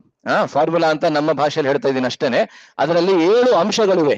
ಆ 7 ಅಂಶಗಳನ್ನ ಕೂಲಂಕುಷವಾಗಿ ನಾವು ಅದನ್ನ ಪರಿಶೀಲಿಸಿದ್ರೆ ಅವಾಗ ನಾವು ತಿಳ್ಕೊಬಹುದು. ಏನದು? ದಯವಿಟ್ಟು ನನ್ನಿಂದ ಈ ಶ್ಲೋಕವನ್ನ ಹೇಳಿ. ಉಪಕ್ರಮೋಪಸಂಹಾರ ಅಭ್ಯಾಸೋ ಪೂರ್ವತಾ ಫಲಂ ಅರ್ಥವಾದೋಪಪತ್ತಿಷ್ಟ ಲಿಂಗಂ ತಾತ್ಪರ್ಯ ನಿರ್ಣಯ ಅಂತ ಹೇಳಿದ್ರೆ ಆರಂಭದಲ್ಲಿ ಯಾವ ವಿಷಯ ಮುಖ್ಯವಾಗಿ ಚರ್ಚೆಗೆ ಬಂದಿದೆ. ಅದೇ ರೀತಿ ಉಪಸಂಹಾರ ಅಂತ ಹೇಳಿದ್ರೆ ಕೊನೆ, ಅಂತ್ಯದಲ್ಲಿ ಯಾವ ವಿಷಯ ಮುಖ್ಯವಾಗಿ ಚರ್ಚಿತವಾಗಿದೆ. ನಂತರ ಅಭ್ಯಾಸ ಅಂತ ಹೇಳಿದ್ರೇನು? ಪದೇ ಯಾವ ವಿಷಯ ಚರ್ಚೆಗೆ ಬಂದಿದೆ. ಅಪೂರ್ವತ ಅಂತ ಹೇಳಿದ್ರೆ ಅಪೂರ್ವವಾದಂತಹ ಅರ್ಥಗಳನ್ನ ಯಾವ ವಿಷಯದಲ್ಲಿ ಈ ಗ್ರಂಥಕರ್ತರು ಹೇಳಿದ್ದಾರೆ. ಫಲ ಅಂತ ಹೇಳಿದ್ರೆ ಫಲಶ್ರುತಿಯನ್ನ ಯಾವ ವಿಷಯದಲ್ಲಿ ಹೇಳಿದ್ದಾರೆ. ನಂತರ ಅರ್ಥವಾದ ಅಂತ ಹೇಳಿದ್ರೆ ಪ್ರಶಂಸಾ ವಾಕ್ಯಗಳು, ಪ್ರಶಂಸೆ, ಹೊಗಳಿಕೆ, ಆ ಹೊಗಳಿಕೆಯ ವಾಕ್ಯಗಳು ಕೂಡ ಯಾವ ವಿಷಯಕ್ಕೆ ಬಂದಿದೆ ಈ ಶಾಸ್ತ್ರದಲ್ಲಿ. ಮತ್ತೆ ಕೊನೆಯದು ಯಾವುದು? ಉಪಪತ್ತಿ ಅಂತ ಹೇಳಿದ್ರೆ ಯುಕ್ತಿಪೂರ್ವಕವಾಗಿರ್ತಕ್ಕಂಥ ವಾಕ್ಯಗಳು, ಅಂದ್ರೆ ಲಾಜಿಕಲ್ ಸ್ಟೇಟ್ಮೆಂಟ್ಸ್. ಈ 7 ವಿಷಯಗಳನ್ನ ನಾವು ಕೂಲಂಕುಷವಾಗಿ ನಾವು ಪರಿಶೀಲಿಸಿದ್ರೆ ಒಂದು ಶಾಸ್ತ್ರದ ತಿರುಳು ಏನು ಅಂತ ನಾವು ತಿಳ್ಕೋಬಹುದು. ಸೊ ಅದೇ ರೀತಿಯಲ್ಲಿ ಭಾಗವತದ ಸಾರ ಅಥವಾ ತಿರುಳು ಏನು ಅಂತ ಹೇಳಿದ್ರೆ ನಮ್ಮ ಆಚಾರ್ಯರು ಹೇಳ್ತಾರೆ ಹರಿನಾಮ ಸಂಕೀರ್ತನೆ. ಯಾಕೆಂದ್ರೆ ಆರಂಭದಲ್ಲಿ ಕೊನೆಯಲ್ಲಿ ಪದೇ ಚರ್ಚೆಯಾಗಿರ್ತಕ್ಕಂತಹ ವಿಷಯ ಹರಿನಾಮ ಸಂಕೀರ್ತನೆ. ಸೊ ಅದೇ ರೀತಿಯಲ್ಲಿ ರಾಮಾಯಣದ ಸಾರ ಏನು ಅಂತ ಹೇಳಿದ್ರೆ ಶರಣಾಗತಿ ಅಂತ ಹೇಳ್ತಾರೆ ಅಲ್ಲ. ಸೊ ಮೇಲ್ಗಡೆ ಕೊಟ್ಟಿದೆ ನೋಡಿ, ಶ್ರೀರಾಮಾಯಣದ ತಿರುಳು ಏನದು? ಶರಣಾಗತಿ. ಹೇಗೆ ಇವಾಗ ಪ್ರತಿಯೊಂದು ಕಾಂಡದಲ್ಲೂ ಕೂಡ ಹೇಗೆ ಈ ವಿಷಯ ಬಂದಿದೆ ಅನ್ನೋದನ್ನ ನಾವು ನೋಡೋಣ. ಆಯ್ತಾ? ಈ ಒಂದು ಸೂಚಿಕೆ ಏನ್ ಕೊಟ್ಟಿದ್ದಾರೆ ಇಲ್ಲಿ, ಲಿಸ್ಟ್. ಪ್ರತಿಯೊಂದು ಕಾಂಡದಲ್ಲೂ ಯಾವ ಶರಣಾಗತಿಯ ಮುಖ್ಯವಾಗಿರ್ತಕ್ಕಂಥ ಪ್ರಸಂಗಗಳು ಬರುತ್ತೆ, ಅದನ್ನ ಒಬ್ಬ ಮಹಾನ್ ಆಚಾರ್ಯರು ಕೊಟ್ಟಿದ್ದಾರೆ. ಏಕೆಂದ್ರೆ ನಾವು ನಮ್ಗನ್ನಿಸ್ಬೋದು ರಾಮಾಯಣದಲ್ಲಿ ಎಲ್ಲಿ ನೋಡ್ತೀವೋ ಎಲ್ಲಾ ಕಡೆಯಲ್ಲೂ ಶರಣಾಗತಿಯ ಪ್ರಸಂಗಗಳಿವೆ ಅಂತ. ಆದ್ರೆ ಯಾವುದು ಅತಿ ಮುಖ್ಯವಾಗಿರ್ತಕ್ಕಂತಹದ್ದು ಪ್ರಸಂಗಗಳು, ಅದನ್ನ ಆಚಾರ್ಯರು ಕೊಟ್ಟಿದ್ದಾರೆ. ಸೊ ಬಾಲಕಾಂಡ ಮೊದಲನೇ ಕಾಂಡ. ರಾಮಾಯಣದಲ್ಲಿ 7 ಕಾಂಡಗಳಿವೆ ಅಲ್ಲ. ಬಾಲಕಾಂಡ, ಅಯೋಧ್ಯಾಕಾಂಡ, ಆರಣ್ಯಕಾಂಡ, ಮತ್ತೆ ನೆಕ್ಸ್ಟ್ ಯಾವುದು? ಕಿಷ್ಕಿಂಧಾಕಾಂಡ, ಸುಂದರಕಾಂಡ, ಯುದ್ಧಕಾಂಡ, ಮತ್ತೆ ಕೊನೆಯದು ಉತ್ತರಕಾಂಡ. ಸೊ ಬಾಲಕಾಂಡದಲ್ಲಿ 3 ಅತಿ ಮುಖ್ಯವಾಗಿರ್ತಕ್ಕಂತಹ ಶರಣಾಗತಿಯ ಪ್ರಸಂಗಗಳು ಬರುತ್ತೆ. ಮೊದಲನೇದು ಯಾವುದು ಅಂತ ಹೇಳಿದ್ರೆ, ದಶರಥ ಮಹಾರಾಜರು ಯಾವಾಗ ಅಶ್ವಮೇಧ ಯಜ್ಞವನ್ನ ಮಾಡ್ತಾ ಇದ್ರು ಆವಾಗ ಅಲ್ಲಿ ಎಲ್ಲಾ ದೇವತೆಗಳು ಬಂದು ಶ್ರೀ ವಿಷ್ಣುವಿಗೆ ಅಲ್ಲಿ ಶರಣಾಗತಿಯನ್ನ ಮಾಡ್ತಾರೆ. ಅಲ್ಲಿ ಒಂದು ಅದ್ಭುತವಾಗಿರ್ತಕ್ಕಂಥ ಶ್ಲೋಕ ಕೂಡ ಬರುತ್ತೆ. ಸೊ ಆ ಒಂದು ಪ್ರಸಂಗ ಏನಿದೆ, ಆ ಪ್ರಸಂಗವೇ ಶ್ರೀ ರಾಮಚಂದ್ರನ ಆವಿರ್ಭಾವಕ್ಕೆ ಕಾರಣ ಅಂತ ಹೇಳ್ತಾರೆ. ಆದ್ರಿಂದ ಅದು ಬಹಳ ಮುಖ್ಯವಾದಂತಹ ಒಂದು ಶರಣಾಗತಿಯ ಪ್ರಸಂಗ, ಬಾಲಕಾಂಡದಲ್ಲಿ ಬರುವಂತಹದ್ದು. ಎರಡನೇದು ಯಾವುದು ಅಂತ ಹೇಳಿದ್ರೆ, ಈ ಕೊನೆಯ ಚಿತ್ರವನ್ನ ನೋಡ್ತಾ ಇದ್ದೀರಾ ಇಲ್ಲಿ, ಈ ಚಿತ್ರ ಯಾರ ಚಿತ್ರ ಅಂತ ಹೇಳಿದ್ರೆ ವಿಶ್ವಾಮಿತ್ರ ಮತ್ತೆ ತ್ರಿಶಂಕುವಿನ ಚಿತ್ರ. ವಿಶ್ವಾಮಿತ್ರ ತ್ರಿಶಂಕುವಿನ ಕಥೆಯನ್ನ ಸ್ವಯಂ ತಾನೇ ರಾಮಚಂದ್ರನಿಗೆ ಬಾಲಕಾಂಡದಲ್ಲಿ ಹೇಳ್ತಾನೆ. ತ್ರಿಶಂಕುವಿನ ಬಗ್ಗೆ ಎಷ್ಟು ಜನ ಕೇಳಿದ್ದೀರಾ ಇಲ್ಲಿ? ಸ್ವಲ್ಪ ಜನ ಕೇಳಿರ್ಬೋದು, ಸ್ವಲ್ಪ ಜನ ಕೇಳಿಲ್ದೇ ಇರ್ಬೋದು. ಆದ್ರೆ ಅವನ ಕಥೆ ಬರುತ್ತೆ. ಅವನು ಬಂದು ವಿಶ್ವಾಮಿತ್ರನಲ್ಲಿ ಶರಣಾಗತಿಯನ್ನ ಮಾಡ್ತಾನೆ. ಸೊ ಅದು ಎರಡನೇ ಮುಖ್ಯವಾಗಿರ್ತಕ್ಕಂಥ ಶರಣಾಗತಿಯ ಪ್ರಸಂಗ. ಮೂರನೇದು ಮಧ್ಯದ ಚಿತ್ರ ಇಲ್ಲಿ ನೋಡ್ತಾ ಇದ್ದೀರಲ್ಲ, ಇದು ಮತ್ತೊಂದು ಪ್ರಸಂಗ. ಇದರಲ್ಲೂ ಕೂಡ ವಿಶ್ವಾಮಿತ್ರರೇ ಬರ್ತಾರೆ. ವಿಶ್ವಾಮಿತ್ರರಿಗೆ ಮತ್ತೊಬ್ಬ ಸುನಶ್ಶೇಪ ಎಂಬಂತಹ ಒಬ್ಬ ರಾಜ ಅಲ್ಲ ಯುವರಾಜ, ಇನ್ನೇನು ರಾಜ ಆಗ್ಬೇಕಾಗಿತ್ತು ಅಂತ ಯುವರಾಜ ಅವನು ಬಂದು ಶರಣಾಗತಿಯನ್ನ ಮಾಡ್ತಾನೆ. ಇದು ಒಂದೊಂದ್ರ ಬಗ್ಗೆ ಹೇಳ್ಬೇಕಂತ ಹೇಳಿದ್ರೆ ಒಂದೊಂದಕ್ಕೂ ಎಷ್ಟೊಂದು ಸಮಯ ಬೇಕು, ಅದರಿಂದ ಅದನ್ನ ಬಗ್ಗೆ ಹೇಳೋದಿಲ್ಲ. ಆದ್ರೆ ಕೇವಲ ಇಲ್ಲಿ ಸೂಚಿಕೆಯನ್ನು ಮಾತ್ರ, ಲಿಸ್ಟ್ ಮಾತ್ರ ಹೇಳ್ತಾ ಇದ್ದೀನಿ. ಸೊ ಮೊದಲನೇ ಕಾಂಡ ಅಂದ್ರೆ ಬಾಲಕಾಂಡದಲ್ಲಿ 3 ಪ್ರಸಂಗಗಳು ಬರುತ್ತೆ. ದೇವತೆಗಳು ವಿಷ್ಣುವಿಗೆ ಮಾಡುವಂತಹ ಶರಣಾಗತಿಯ ಪ್ರಸಂಗ, ಎರಡನೇದು ವಿಶ್ವಾಮಿತ್ರರಿಗೆ ಶುನಶೇಪ ಮಾಡುವಂತಹ ಶರಣಾಗತಿ, ಮತ್ತೆ ಮೂರನೇದು ವಿಶ್ವಾಮಿತ್ರರಿಗೆ ತ್ರಿಶಂಕು ಮಾಡುವಂತಹ ಶರಣಾಗತಿ. ಮತ್ತೆ ಎರಡನೇದು ಅಂದ್ರೆ ಅಯೋಧ್ಯಾಕಾಂಡ. ಅಯೋಧ್ಯಾಕಾಂಡದಲ್ಲಿ 2 ಅತಿ ಮುಖ್ಯವಾಗಿರ್ತಕ್ಕಂತಹ ಪ್ರಸಂಗಗಳು ಬರುತ್ತೆ. ಮೊದಲನೇದು ಲಕ್ಷ್ಮಣನ ಶರಣಾಗತಿ, ಎರಡನೇದು ಭರತನ ಶರಣಾಗತಿ. ಇದೆರಡು ಕೂಡ ಬಹಳ ಬಹಳ ಮುಖ್ಯವಾಗಿರ್ತಕ್ಕಂತಹ ಪ್ರಸಂಗಗಳು. ಇದ್ರ ಬಗ್ಗೆ ವ್ಯಾಖ್ಯಾನವನ್ನು ಬರಿಬೇಕಾದ್ರೆ ಅನೇಕ ಆಚಾರ್ಯರು ಪುಟಗಟ್ಟಲೆ ವ್ಯಾಖ್ಯಾನವನ್ನು ಬರೆದಿದ್ದಾರೆ. ಲಕ್ಷ್ಮಣನಿಂದ ಹೇಗೆ ನಾವು ಲಕ್ಷ್ಮಣನಿಂದ ಯಾವ ತತ್ವವನ್ನ ನಾವು ಕಲಿಯಬಹುದು, ಮತ್ತೆ ಭರತನಿಂದ ಯಾವ ತತ್ವವನ್ನ ನಾವು ಕಲಿಯಬಹುದು ಅಂತ ಹೇಳಿ. ಅದಾದ್ಮೇಲೆ ಮೂರನೇದಾಗಿ ಅರಣ್ಯಕಾಂಡದಲ್ಲಿ ಅಥವಾ ಆರಣ್ಯಕಾಂಡದಲ್ಲಿ ಬರ್ತಕ್ಕಂಥ 2 ಮುಖ್ಯವಾಗಿರ್ತಕ್ಕಂಥ ಶರಣಾಗತಿಯ ಪ್ರಸಂಗಗಳು. ಮೊದಲನೇದಾಗಿ ದಂಡಕಾರಣ್ಯದ ಋಷಿಗಳು ಶ್ರೀರಾಮಚಂದ್ರನಲ್ಲಿ ಮಾಡುವಂತಹ ಶರಣಾಗತಿ. ದಂಡಕಾರಣ್ಯಕ್ಕೆ ಯಾವಾಗ ಶ್ರೀರಾಮಚಂದ್ರ ಬರ್ತಾನೆ, ಅಲ್ಲಿ ನೆರೆದಿದ್ದಂತಹ ಅಗಸ್ತ್ಯ ಇತ್ಯಾದಿ ಋಷಿಗಳ ಆಶ್ರಮಕ್ಕೆ ರಾಮ, ಲಕ್ಷ್ಮಣ ಮತ್ತೆ ಸೀತೆ ಹೋಗ್ತಾರೆ. ಅಲ್ಲಿ ಒಂದು ದೊಡ್ಡ ಮೂಳೆಗಳ ರಾಶಿಯನ್ನ ನೋಡ್ತಾನೆ. ಮೂಳೆ ಅಂದ್ರೆ ಗೊತ್ತಾಗತ್ತಲ್ಲ, ಬೋನ್, ಮೂಳೆಗಳ ರಾಶಿಯನ್ನ ನೋಡ್ತಾನೆ. ಅದನ್ನ ನೋಡಿ ರಾಮಚಂದ್ರನಿಗೆ ಅಗಾಧ ಆಗತ್ತೆ. ಇದು ಎಲ್ಲಿಂದ ಬಂತು, ಇದೇನಾದ್ರೂ ಒಂದು ಮಾಯೇನಾ ಅಂತ ರಾಮಚಂದ್ರನ ಅನ್ಸಲ್ಲ. ಒಂದು ಶೋಕ ಬರುತ್ತೆ, ಇದೇನಾದ್ರು ಈ ಋಷಿ ಮುನಿಗಳು ತೋರಿಸ್ತಾ ಇರ್ತಕ್ಕಂಥ ಮಾಯೇನಾ, ನನ್ಗೇನಾದ್ರೂ ಪರೀಕ್ಷೆ ಮಾಡ್ತಾ ಇದ್ದಾರಾ ಅಂತ ರಾಮಚಂದ್ರನಿಗೆ ಅನಿಸುತ್ತೆ. ಅದಾದ್ಮೇಲೆ ಅಗಸ್ತ್ಯ ಋಷಿ ರಾಮಚಂದ್ರನಿಗೆ ಹೇಳ್ತಾನೆ, ಇದೆಲ್ಲವೂ ಕೂಡ ರಾವಣನ ಅನುಚರರು, ಖರದೂಷಣಾದಿ ರಾಕ್ಷಸರು ಯಾರು ಆ ಅರಣ್ಯದಲ್ಲಿ ತಮ್ಮ ವಾಸವನ್ನ ಮಾಡ್ತಾ ಇದ್ರು, ಅವರೆಲ್ಲರೂ ಋಷಿ ಮುನಿಗಳನ್ನ ಕೊಂದು ಅವರ ಮೂಳೆಗಳನ್ನ ಇಲ್ಲಿ ಸಂಗ್ರಹಿಸಿ ಇಟ್ಟಿದ್ದಾರೆ. ಏನಕ್ಕೆ ಆಶ್ರಮದಲ್ಲೇ ಸಂಗ್ರಹಿಸಿ ಇಟ್ಟಿದ್ದಾರೆ ಅಂತ ಹೇಳಿದ್ರೆ, ದಿನಾಗ್ಲೂ ಋಷಿ ಮುನಿಗಳು ಎದ್ದ ಮೇಲೆ ಆ ಮೂಳೆಗಳ ದರ್ಶನವನ್ನ ಮಾಡಿದ್ರೆ ಅವರು ತಮ್ಮ ಪೂರ್ವಜರು ಮಾಡಿದಂತಹ ತಪ್ಪುಗಳನ್ನ ಆ ಋಷಿ ಮುನಿಗಳು ಮಾಡದೇ ಇರ್ಲಿ ಅಂತ ಅಂದ್ರೆ ರಾಕ್ಷಸರ ವಿರುದ್ಧ ಹೋಗದೆ ಇರ್ಲಿ ಅಂತ ಅಲ್ಲ. ಸೊ ಅವರೆಲ್ಲರೂ ಬಂದು ರಾಮಚಂದ್ರನಲ್ಲಿ ಶರಣಾಗತಿಯನ್ನ ಮಾಡ್ತಾರೆ. ಅದು ಬಹಳ ಮುಖ್ಯವಾದಂಥದ್ದು. ಎರಡನೇದು ಕಾಕಾಸುರನ ಪ್ರಸಂಗ. ಕಾಕಾಸುರ ಅಂತ ಹೇಳಿದ್ರೆ ಇಂದ್ರನ ಮಗ. ಅವನು ಸೀತೆಯ ಮೇಲೆ ಮಹಾನ್ ಅಪರಾಧವನ್ನ ಮಾಡ್ತಾನೆ ಅಲ್ಲ, ಅದು ಕೂಡ ಆರಣ್ಯಕಾಂಡದಲ್ಲಿ ಬರುತ್ತೆ. ಸೊ ಆ ಕಾಕಾಸುರ ರಾಮಚಂದ್ರನಲ್ಲಿ ಶರಣಾಗತಿಯನ್ನ ಮಾಡ್ತಾನೆ. ಅದಾದ್ಮೇಲೆ ಕಿಷ್ಕಿಂಧ ಕಾಂಡದಲ್ಲಿ ಅನೇಕ ಪ್ರಸಂಗಗಳಿವೆ. ಆದ್ರೆ ಒಂದು ಅತಿ ಮುಖ್ಯವಾಗಿರ್ತಕ್ಕಂತಹ ಪ್ರಸಂಗ ಯಾವುದು ಅಂತ ಹೇಳಿದ್ರೆ, ಸುಗ್ರೀವ ಲಕ್ಷ್ಮಣನಲ್ಲಿ ಮಾಡುವಂತಹ ಶರಣಾಗತಿ. ಆ ಬಿಲ್ಲನ್ನ ಇಟ್ಕೊಂಡಿರುವಂತಹ ಒಬ್ಬ ಋಷಿ ತರ ನೋಡ್ತಿರಲ್ಲ, ಅದು ಋಷಿ ಮುನಿ ಅಲ್ಲ, ಅದು ಲಕ್ಷ್ಮಣ. ಅದೇ ರೀತಿ ಚಿತ್ರ ಸಿಕ್ಕಿದ್ ಮತ್ತೆ ನನ್ಗೆ. ಶ್ರೀ ರಾಧಾ ವಿನೋದ್ ಭಗವಾನ್ ಕಿ, ಶ್ರೀ ಜಗನ್ನಾಥ ಬಲದೇವ ಸುಭದ್ರಾ ಮಹಾರಾಣಿ ಕಿ, ಶ್ರೀ ನಿತ್ಯಾನಂದ ನಟವರ್ ಗೌರ್ ಸುಂದರ್ ಭಗವಾನ್ ಕಿ ಜೈ, ಶ್ರೀಲ ಪ್ರಭುಪಾದ್ ಕಿ ಜೈ. ಸೊ ಸುಗ್ರೀವ ಯಾವ ಮಾತನ್ನ ಕೊಟ್ಟಿರ್ತಾನೆ ಅವನು ರಾಮಚಂದ್ರನಿಗೆ, ಆ ಮಾತನ್ನ ಕೊಟ್ಟಿರ್ತಾನೆ, ನೀನು ನನಗೆ ವಾಲಿಯ ಸಂಹಾರವನ್ನ ಮಾಡಿ ಈ ಕಿಷ್ಕಿಂಧ ಸಾಮ್ರಾಜ್ಯವನ್ನ ನನಗೆ ಕೊಟ್ರೆ ಅವಾಗ ಖಂಡಿತವಾಗ್ಲೂ ಸೀತೆಯ ಅನ್ವೇಷಣಕ್ಕೋಸ್ಕರ ನಾನು ಎಲ್ಲವನ್ನೂ ಮಾಡ್ತೀನಿ ಅಂತ. ಆದ್ರೆ ಅದಾದ ಕೂಡಲೇ ಚಾತುರ್ಮಾಸ್ಯ ಆರಂಭ ಆಗತ್ತೆ, ಮಳೆಗಾಲ. ಅದರಿಂದ ರಾಮಚಂದ್ರ ಮಾಲ್ಯವಂತ ಪರ್ವತದಲ್ಲಿ ಲಕ್ಷ್ಮಣನ ಜೊತೆಗೆ ಇರ್ತಾನೆ. ಆದ್ರೆ ಸುಗ್ರೀವ ಏನ್ ಮಾಡ್ತಾನೆ, ಇಂದ್ರಿಯ ಭೋಗದಲ್ಲಿ ನಿಮಗ್ನನಾಗ್ಬಿಡ್ತಾನೆ. ಅವಾಗ ಲಕ್ಷ್ಮಣ ಬಹಳ ಕೋಪದಿಂದ ಅಲ್ಲಿಗೆ ಬರ್ತಾನೆ. ಲಕ್ಷ್ಮಣನ ಕೋಪವನ್ನ ನೋಡಿ ಎಲ್ಲಾ ವಾನರರು ಕೂಡ ನಡುಗಕ್ಕೂ ಶುರು ಮಾಡ್ತಾರೆ. ಅವ್ರು ಹೋಗಿ ಸುಗ್ರೀವನಿಗೆ ವಿಷಯವನ್ನ ತಿಳಿಸ್ಕೊಡ್ತಾರೆ. ಆದ್ರೆ ಸುಗ್ರೀವ ಬಹಳ ಬುದ್ಧಿವಂತನಾಗಿದ್ದ. ಸುಗ್ರೀವನಿಗಿಂತ ಹೆಚ್ಚಾಗಿ ತಾರೆ ವಾಲಿಯ ಹೆಂಡತಿ ಆಗಿದ್ಲು. ಆ ವಾನರರಲ್ಲಿ ಆ ರೀತಿ ಏನಿಲ್ಲ. ಅದರಿಂದ ವಾಲಿ ಹೋದಾದ್ಮೇಲೆ ಅವಳು ಸುಗ್ರೀವನ ಹೆಂಡತಿ ಆಗ್ಬಿಟ್ಲು. ಸೊ ತಾರೆ ಮುಂದಕ್ಕೆ ಬಂದು ಹೇಗೋ ಲಕ್ಷ್ಮಣನಿಗೆ ಸಾಂತ್ವನವನ್ನ ನೀಡಿ, ಅದಾದ್ಮೇಲೆ ಸುಗ್ರೀವ ಬಂದು ಲಕ್ಷ್ಮಣನಿಗೆ ಶರಣಾಗತಿಯನ್ನ ಮಾಡ್ತಾನೆ. ಇದು ಕಿಷ್ಕಿಂಧ ಕಾಂಡದ ಪ್ರಸಂಗ. ಸುಂದರ ಕಾಂಡದಲ್ಲಿ ಅತಿ ಮುಖ್ಯವಾಗಿರ್ತಕ್ಕಂತಹ 2 ಪ್ರಸಂಗಗಳಿವೆ. ಅದರಲ್ಲೂ ಮೊದಲನೇದು ಬಹಳ ಮುಖ್ಯ. ಯಾವುದದು? ಹನುಮಂತ ಸೀತೆಯಲ್ಲಿ ಮಾಡುವಂತಹ ಶರಣಾಗತಿ ಲಂಕೆಯಲ್ಲಿ. ಎರಡನೇದು ತ್ರಿಜಟೆ. ತ್ರಿಜಟೆ ಅಂದ್ರೆ ಯಾರು ಗೊತ್ತಿದೆ ಯಾರಿಗಾದ್ರು? ವಿಭೀಷಣನ ತಂಗಿ, ವಿಭೀಷಣನ ಮಗಳು. ವಿಭೀಷಣನ ಮಗಳು ತ್ರಿಜಟೆ. ಆ ವಿಭೀಷಣನ ಮಗಳಾದಂತಹ ತ್ರಿಜಟೆ ಸೀತೆಯಲ್ಲಿ ಮಾಡುವಂತಹ ಶರಣಾಗತಿ. ಇದೆರಡು ಬಹಳ ಮುಖ್ಯ. ಯಾಕೆಂದ್ರೆ ಈ ಎರಡು ಪ್ರಸಂಗಗಳಲ್ಲಿ ಸೀತೆಗೆ ಮಾಡುವಂತಹ ಶರಣಾಗತಿ ಅಲ್ಲ, ಹನುಮಂತ ಸೀತೆಗೆ ಮತ್ತೆ ತ್ರಿಜಟೆ ಕೂಡ ಸೀತೆಗೆ ಮಾಡುವಂತಹ ಶರಣಾಗತಿಯ ಪ್ರಸಂಗ. ಮತ್ತೆ ನಮ್ಮ ಮುಖ್ಯವಾಗಿರ್ತಕ್ಕಂತಹ ವಿಷಯ ಯುದ್ಧಕಾಂಡ. ಯುದ್ಧಕಾಂಡದಲ್ಲಿ ಕೂಡ ಅನೇಕ ಶರಣಾಗತಿಯ ಪ್ರಸಂಗಗಳು ಇರಬಹುದು. ಆದ್ರೆ ಅದೆಲ್ಲದರಲ್ಲೂ ಅತಿ ಅತಿ ಮುಖ್ಯವಾಗಿರ್ತಕ್ಕಂತಹ ಪ್ರಸಂಗ ಯಾವುದು ಅಂತ ಹೇಳಿದ್ರೆ ವಿಭೀಷಣನ ಶರಣಾಗತಿ. ಈ ಒಂದೇ ಒಂದು ಶರಣಾಗತಿಯ ಪ್ರಸಂಗ ಏನಿದೆ, ರಾಮಾಯಣದ ಸಂಪೂರ್ಣವಾದಂತಹ ತಿರುಳು, ಎಸೆನ್ಸ್ ಅಥವಾ ಸಾರ ಈ ಒಂದೇ ಒಂದು ಪ್ರಸಂಗದಲ್ಲಿದೆ ಅಂತ ಆಚಾರ್ಯರೆಲ್ಲರೂ ಹೇಳ್ತಾರೆ. ರಾಮಾಯಣವನ್ನ ಸಂಪೂರ್ಣವಾಗಿ ಅಧ್ಯಯನ ಮಾಡೋದಕ್ಕೆ ನಮ್ಗೆ ಆಗದೆ ಹೋದ್ರೂ ಕೂಡ ಈ ಒಂದೇ ಒಂದು ಪ್ರಸಂಗವನ್ನ ನಾವು ಚೆನ್ನಾಗಿ ಅಧ್ಯಯನವನ್ನ ಮಾಡ್ಬಿಟ್ರೆ ಸಂಪೂರ್ಣವಾದಂತ ರಾಮಾಯಣವನ್ನ ಅಧ್ಯಯನ ಮಾಡದ ಹಾಗೆ. ಏಕೆ ಅದೇ ಫಲ ನಮ್ಗೆ ಸಿಗತ್ತೆ.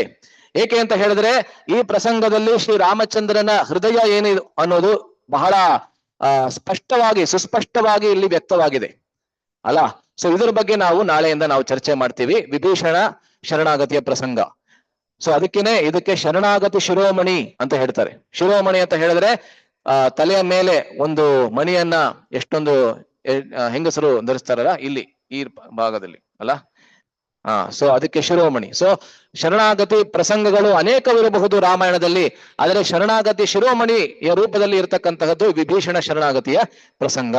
ಮತ್ತೆ ಕೊನೆಯದು ಉತ್ತರಕಾಂಡದಲ್ಲೂ ಕೂಡ ಒಂದು ಶರಣಾಗತಿಯ ಪ್ರಸಂಗ ಬರುತ್ತೆ.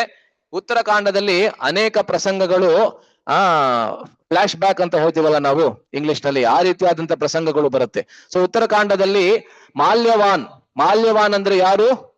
ರಾವಣನ ತಾತ, ರಾವಣನ ತಾಯಿಯ ತಂದೆ ಮಾಲ್ಯವಾನ್. ಅವನು ವಿಷ್ಣುವಿನಲ್ಲಿ ಒಂದು ಕಪಟ ಶರಣಾಗತಿಯನ್ನ ಮಾಡ್ತಾನೆ. ಅದ್ರ ಬಗ್ಗೆ ಇಲ್ಲಿ ಉತ್ತರಕಾಂಡದಲ್ಲಿ ಆ ಕಥೆ ಬರುತ್ತೆ. ಸೊ ಆ ಒಂದು ಪ್ರಸಂಗವನ್ನ ಎತ್ತಿ ಹಿಡಿತಾರೆ. ಸೊ ಈ ರೀತಿ 7 ಕಾಂಡಗಳಲ್ಲಿ ಅನೇಕ ಪ್ರಸಂಗಗಳು ಬರ್ಬೋದು. ಆದ್ರೆ ಎಲ್ಲದಕ್ಕಿಂತ ಮುಖ್ಯ ಯಾವುದದು? ವಿಭೀಷಣನ ಶರಣಾಗತಿ. ವಸ್ತುತಃ ಈ ಶರಣಾಗತಿಯ ಪ್ರಸಂಗಗಳನ್ನ ಚರ್ಚೆ ಮಾಡ್ಬೇಕಾದ್ರೆ ಮೊದಲನೇ ಪ್ರಸಂಗದಿಂದ ಹಿಡಿದು, ಅಂದ್ರೆ ಆ ದೇವತೆಗಳು ವಿಷ್ಣುವಿನ ಪಾದಗಳಡಿಯಲ್ಲಿ ಮಾಡಿದಂತಹ ಶರಣಾಗತಿಯ ಪ್ರಸಂಗದಿಂದ ಹಿಡಿದು ಕೊನೆಯ ಪ್ರಸಂಗದವರೆಗೆ ಚರ್ಚೆ ಮಾಡ್ಬೇಕಂತ ಹೇಳ್ತಾರೆ. ಆದ್ರೆ ನಮ್ಗೆ ಅಷ್ಟೊಂದು ಸಮಯ ಇಲ್ಲ ಇಲ್ಲಿ. ಅದರಲ್ಲೂ ವಿಶೇಷವಾಗಿ ನನಗೆ ಆ ವಿಭೀಷಣ ಶರಣಾಗತಿಯ ಬಗ್ಗೆ ಚರ್ಚೆ ಮಾಡ್ಬೇಕಂತ ನನಗೆ ವೈಯಕ್ತಿಕವಾಗಿ ಬಹಳ ಆಸೆ ಇದೆ. ಅದರಿಂದ ನಾವು ಸೀದಾ PhD ಡಿಗ್ರಿಗೆ ಹೊರಟೋಗ್ತೀವಿ ಅಲ್ಲ. ವಿಭೀಷಣ ಶರಣಾಗತಿ ಅನ್ನೋದು PhD ಡಿಗ್ರಿ ತರ. ಅದ್ರ ಬಗ್ಗೆ ನಾವು ಇಲ್ಲಿ ಮುಂದಿನ 5-6 ದಿವಸಗಳ ಕಾಲ ಚರ್ಚೆ ಮಾಡಿ, ಕೊನೆಯ ದಿವಸ ವಿಜಯದಶಮಿಯ ದಿವಸ ರಾವಣ ಯುದ್ಧ ಏನಿತ್ತು ಅದ್ರ ಬಗ್ಗೆ ಸ್ವಲ್ಪ ಚರ್ಚೆ ಮಾಡಿ ನಾವು ಮುಗಿಸ್ತೀವಿ, ಆಯ್ತಾ? ಸೊ ಇದು ನಮ್ಮ ಇಂದಿನ ಹೀಗೆ, ಆಯ್ತಾ? ಸೊ ಇಂದಿನ ದಿವಸ ನಾವು ಯಾವ ವಿಷಯಗಳ ಬಗ್ಗೆ ನಾವು ಸಂಕ್ಷೇಪವಾಗಿ ಚರ್ಚೆ ಮಾಡಿದ್ವಿ ಅಂತ ಹೇಳಿದ್ರೆ, ಆರಂಭದಲ್ಲಿ ರಾಮಾಯಣದ ಅವತಾರ ಹೇಗಾಯ್ತು, ವಾಲ್ಮೀಕಿ ಮುನಿಗಳು ಯಾವ ಸಂದರ್ಭದಲ್ಲಿ ನಾರದ ಮುನಿಗಳ ಮುಖಾರವಿಂದದಿಂದ ಸಂಕ್ಷೇಪ ರಾಮಾಯಣದ ಶ್ರವಣವನ್ನ ಮಾಡಿ, ನಂತರ ಬ್ರಹ್ಮನ ಆದೇಶದ ಮೇರೆಗೆ ವಾಲ್ಮೀಕಿ ಮುನಿಗಳು ರಾಮಾಯಣವನ್ನ ರಚನೆ ಮಾಡ್ತಾರೆ. ಆ ರಾಮಾಯಣದ ರಚನೆಯ ಪ್ರಸಂಗದಲ್ಲಿ ಯಾವ ಘಟನೆಗಳು ಜರುಗಿದ್ವು ಅದರ ಬಗ್ಗೆ ನಾವು ಚರ್ಚೆ ಮಾಡಿದ್ವಿ. ನಂತರ ರಾಮಾಯಣದ ತಿರುಳು ಏನು ಅನ್ನೋದನ್ನ ವಿವರಿಸಬೇಕಾದ್ರೆ ಒಂದು ಶ್ಲೋಕವನ್ನ ಹೇಳಿ, ರಾಮಾಯಣದ ತಿರುಳು ಶರಣಾಗತಿ. ಆ ಶರಣಾಗತಿಯ ಪ್ರಸಂಗಗಳು ಅನೇಕವಿರಬಹುದು, ಆದರೆ ಮುಖ್ಯವಾಗಿರ್ತಕ್ಕಂತಹ ಒಂದೊಂದು ಕಾಂಡದಲ್ಲೂ ಬರುವಂತಹ ಶರಣಾಗತಿಯ ಪ್ರಸಂಗಗಳು ಯಾವುದು ಅಂತ ನಾವು ನೋಡಿದ್ವಿ. ಕೊನೆಯಲ್ಲಿ ಅತಿ ಮುಖ್ಯವಾಗಿರ್ತಕ್ಕಂತಹ ಶರಣಾಗತಿಯ ಪ್ರಸಂಗ ರಾಮಾಯಣದಲ್ಲಿ ಯಾವುದದು? ವಿಭೀಷಣನ ಶರಣಾಗತಿ ಅಲ್ಲ. ಸೊ ಇದರ ಬಗ್ಗೆ ನಾವು ಚರ್ಚೆ ಮಾಡ್ತಾ ಇರ್ಬೇಕಾದ್ರೆ ನಿಮ್ಗೆ ಅನ್ಸುತ್ತೆ ಎಷ್ಟು ಸುಂದರವಾಗಿದೆ ಪ್ರಸಂಗ ಅಂತ ಹೇಳಿ ಅಲ್ಲ. ಎಷ್ಟು ಜನ ಇಲ್ಲಿ ರಾಮಾಯಣವನ್ನ ಓದಿದ್ದೀರಾ? ಒಂದು ಶ್ಲೋಕವನ್ನಾದ್ರೂ ಓದಿದ್ದೀರಾ?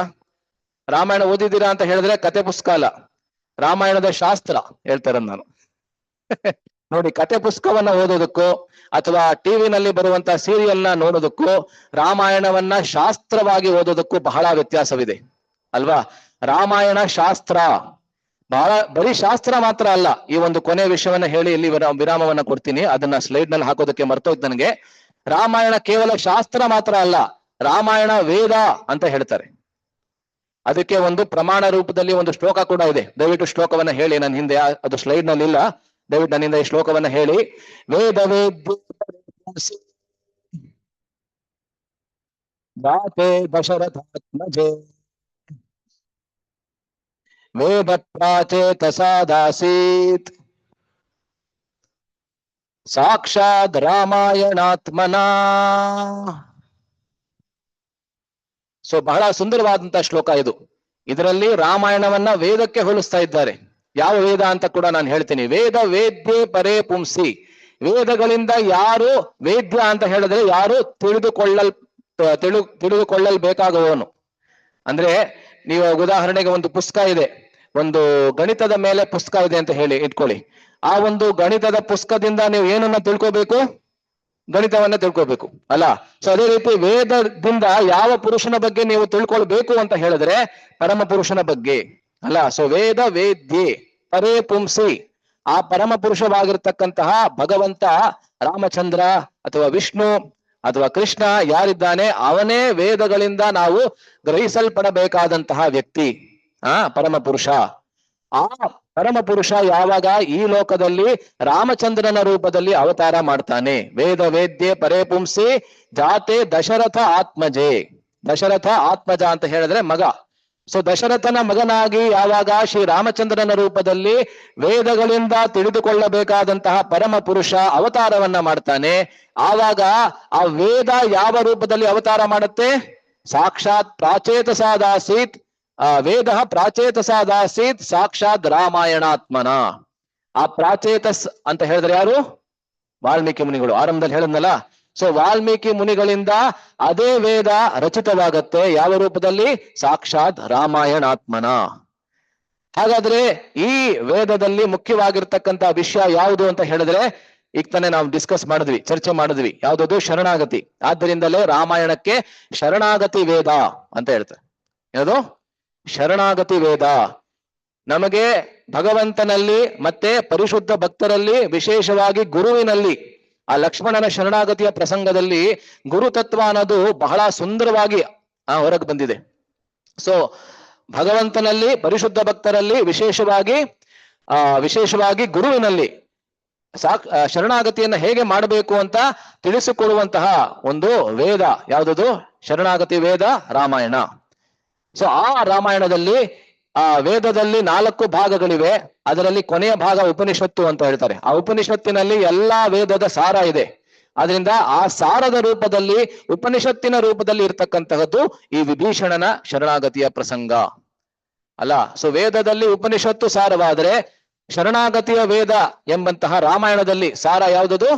ವಿಭೀಷಣ ಶರಣಾಗತಿಯ ಪ್ರಸಂಗ ಅಲ್ಲ. ಅದನ್ನ ನಮ್ಮ ಈ ಆಚಾರ್ಯರು ಹೇಳ್ತಾರೆ. ಇಲ್ಲಿ ಬಲಗಡೆ ನೀವು ನೋಡ್ತಾ ಇದ್ದೀರಲ್ಲ, ವೇದಾಂತ ದೇಶಿಕರು ಅಂತ ಅಪ್ರತಿಮರಾದಂತ ಆಚಾರ್ಯರು.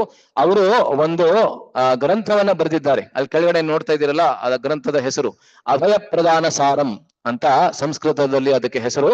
ಅದರಲ್ಲಿ ವಿಭೀಷಣ ಶರಣಾಗತಿಯ ಪ್ರಸಂಗವನ್ನ ಬಹಳ ಕೂಲಂಕುಷವಾಗಿ ಅವರು ಅನಲೈಸ್ ಮಾಡಿದ್ದಾರೆ ಅಲ್ಲ. ಸೊ ಅದಕ್ಕೆ ಅದ್ರ ಬಗ್ಗೆ ನಾವು ಚರ್ಚೆ ಮಾಡ್ತೀವಿ. ಅದು ಮಣಿಪ್ರವಾಳ ಎಂಬಂತ ಭಾಷೆಯಲ್ಲಿದೆ. ಮಣಿಪ್ರವಾಳ ಅಂತ ಹೇಳಿದ್ರೆ 2 ಭಾಷೆಗಳ ಸಮ್ಮಿಶ್ರಣ, ತಮಿಳು ಮತ್ತೆ ಸಂಸ್ಕೃತ ಎರಡರ ಸಮ್ಮಿಶ್ರಣ ರೂಪದಲ್ಲಿ ಆ ಒಂದು ಗ್ರಂಥವನ್ನು ಬರೆದಿದ್ದಾರೆ ಅಲ್ಲ. ಅದೆಲ್ಲ ಇರಲಿ, ಆದ್ರೆ ಅದ್ರ ಬಗ್ಗೆ ನಾವು ನಾಳೆಯಿಂದ ನಾವು ಚರ್ಚೆ ಮಾಡ್ತೀವಿ, ಆಯ್ತಾ. ಸೊ ಸಮಯ ಆಗಿದೆ, ಅದರಿಂದ ಇಲ್ಲಿ ನಾನು ವಿರಾಮವನ್ನ ಕೊಡ್ತಾ ಇದ್ದೀನಿ. ಎಲ್ಲರಿಗೂ ಬಹಳ ಧನ್ಯವಾದಗಳು.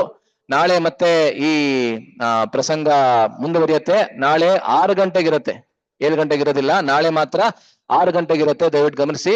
ಯಾರ್ಯಾರಿಗಾಗತ್ತೆ ದಯವಿಟ್ಟು ಬಂದು ಭಾಗವಹಿಸಿ. ಯಾಕೆಂದ್ರೆ ಭಾನುವಾರದ ಕಾರ್ಯಕ್ರಮ ಯಾವಾಗ್ಲೂ 6 ಗಂಟೆಗೆ ಇರುತ್ತೆ. ನಾಳೆ ಕೂಡ 6 ಗಂಟೆಗೆ ಇದೇ ಪ್ರಸಂಗವನ್ನ ನಾವು ಮುಂದಕ್ಕೆ ಚರ್ಚೆ ಮಾಡ್ತೀವಿ. ಎಲ್ಲರಿಗೂ ಧನ್ಯವಾದಗಳು. ಹರೇ ಕೃಷ್ಣ. ಗ್ರಂಥರಾಜ್ ಶ್ರೀಮದ್ ವಾಲ್ಮೀಕಿ ರಾಮಾಯಣಂ ಕಿ ಜೈ. ಶ್ರೀಲ ಪ್ರಭುಪಾದ್ ಕಿ ಜೈ. ಯಾರಿಗಾದ್ರೂ ಯಾವ್ದಾದ್ರು ಪ್ರಶ್ನೆ, ಟೀಕೆ, ಟಿಪ್ಪಣಿ ಏನಾದ್ರು ಇದೆಯಾ?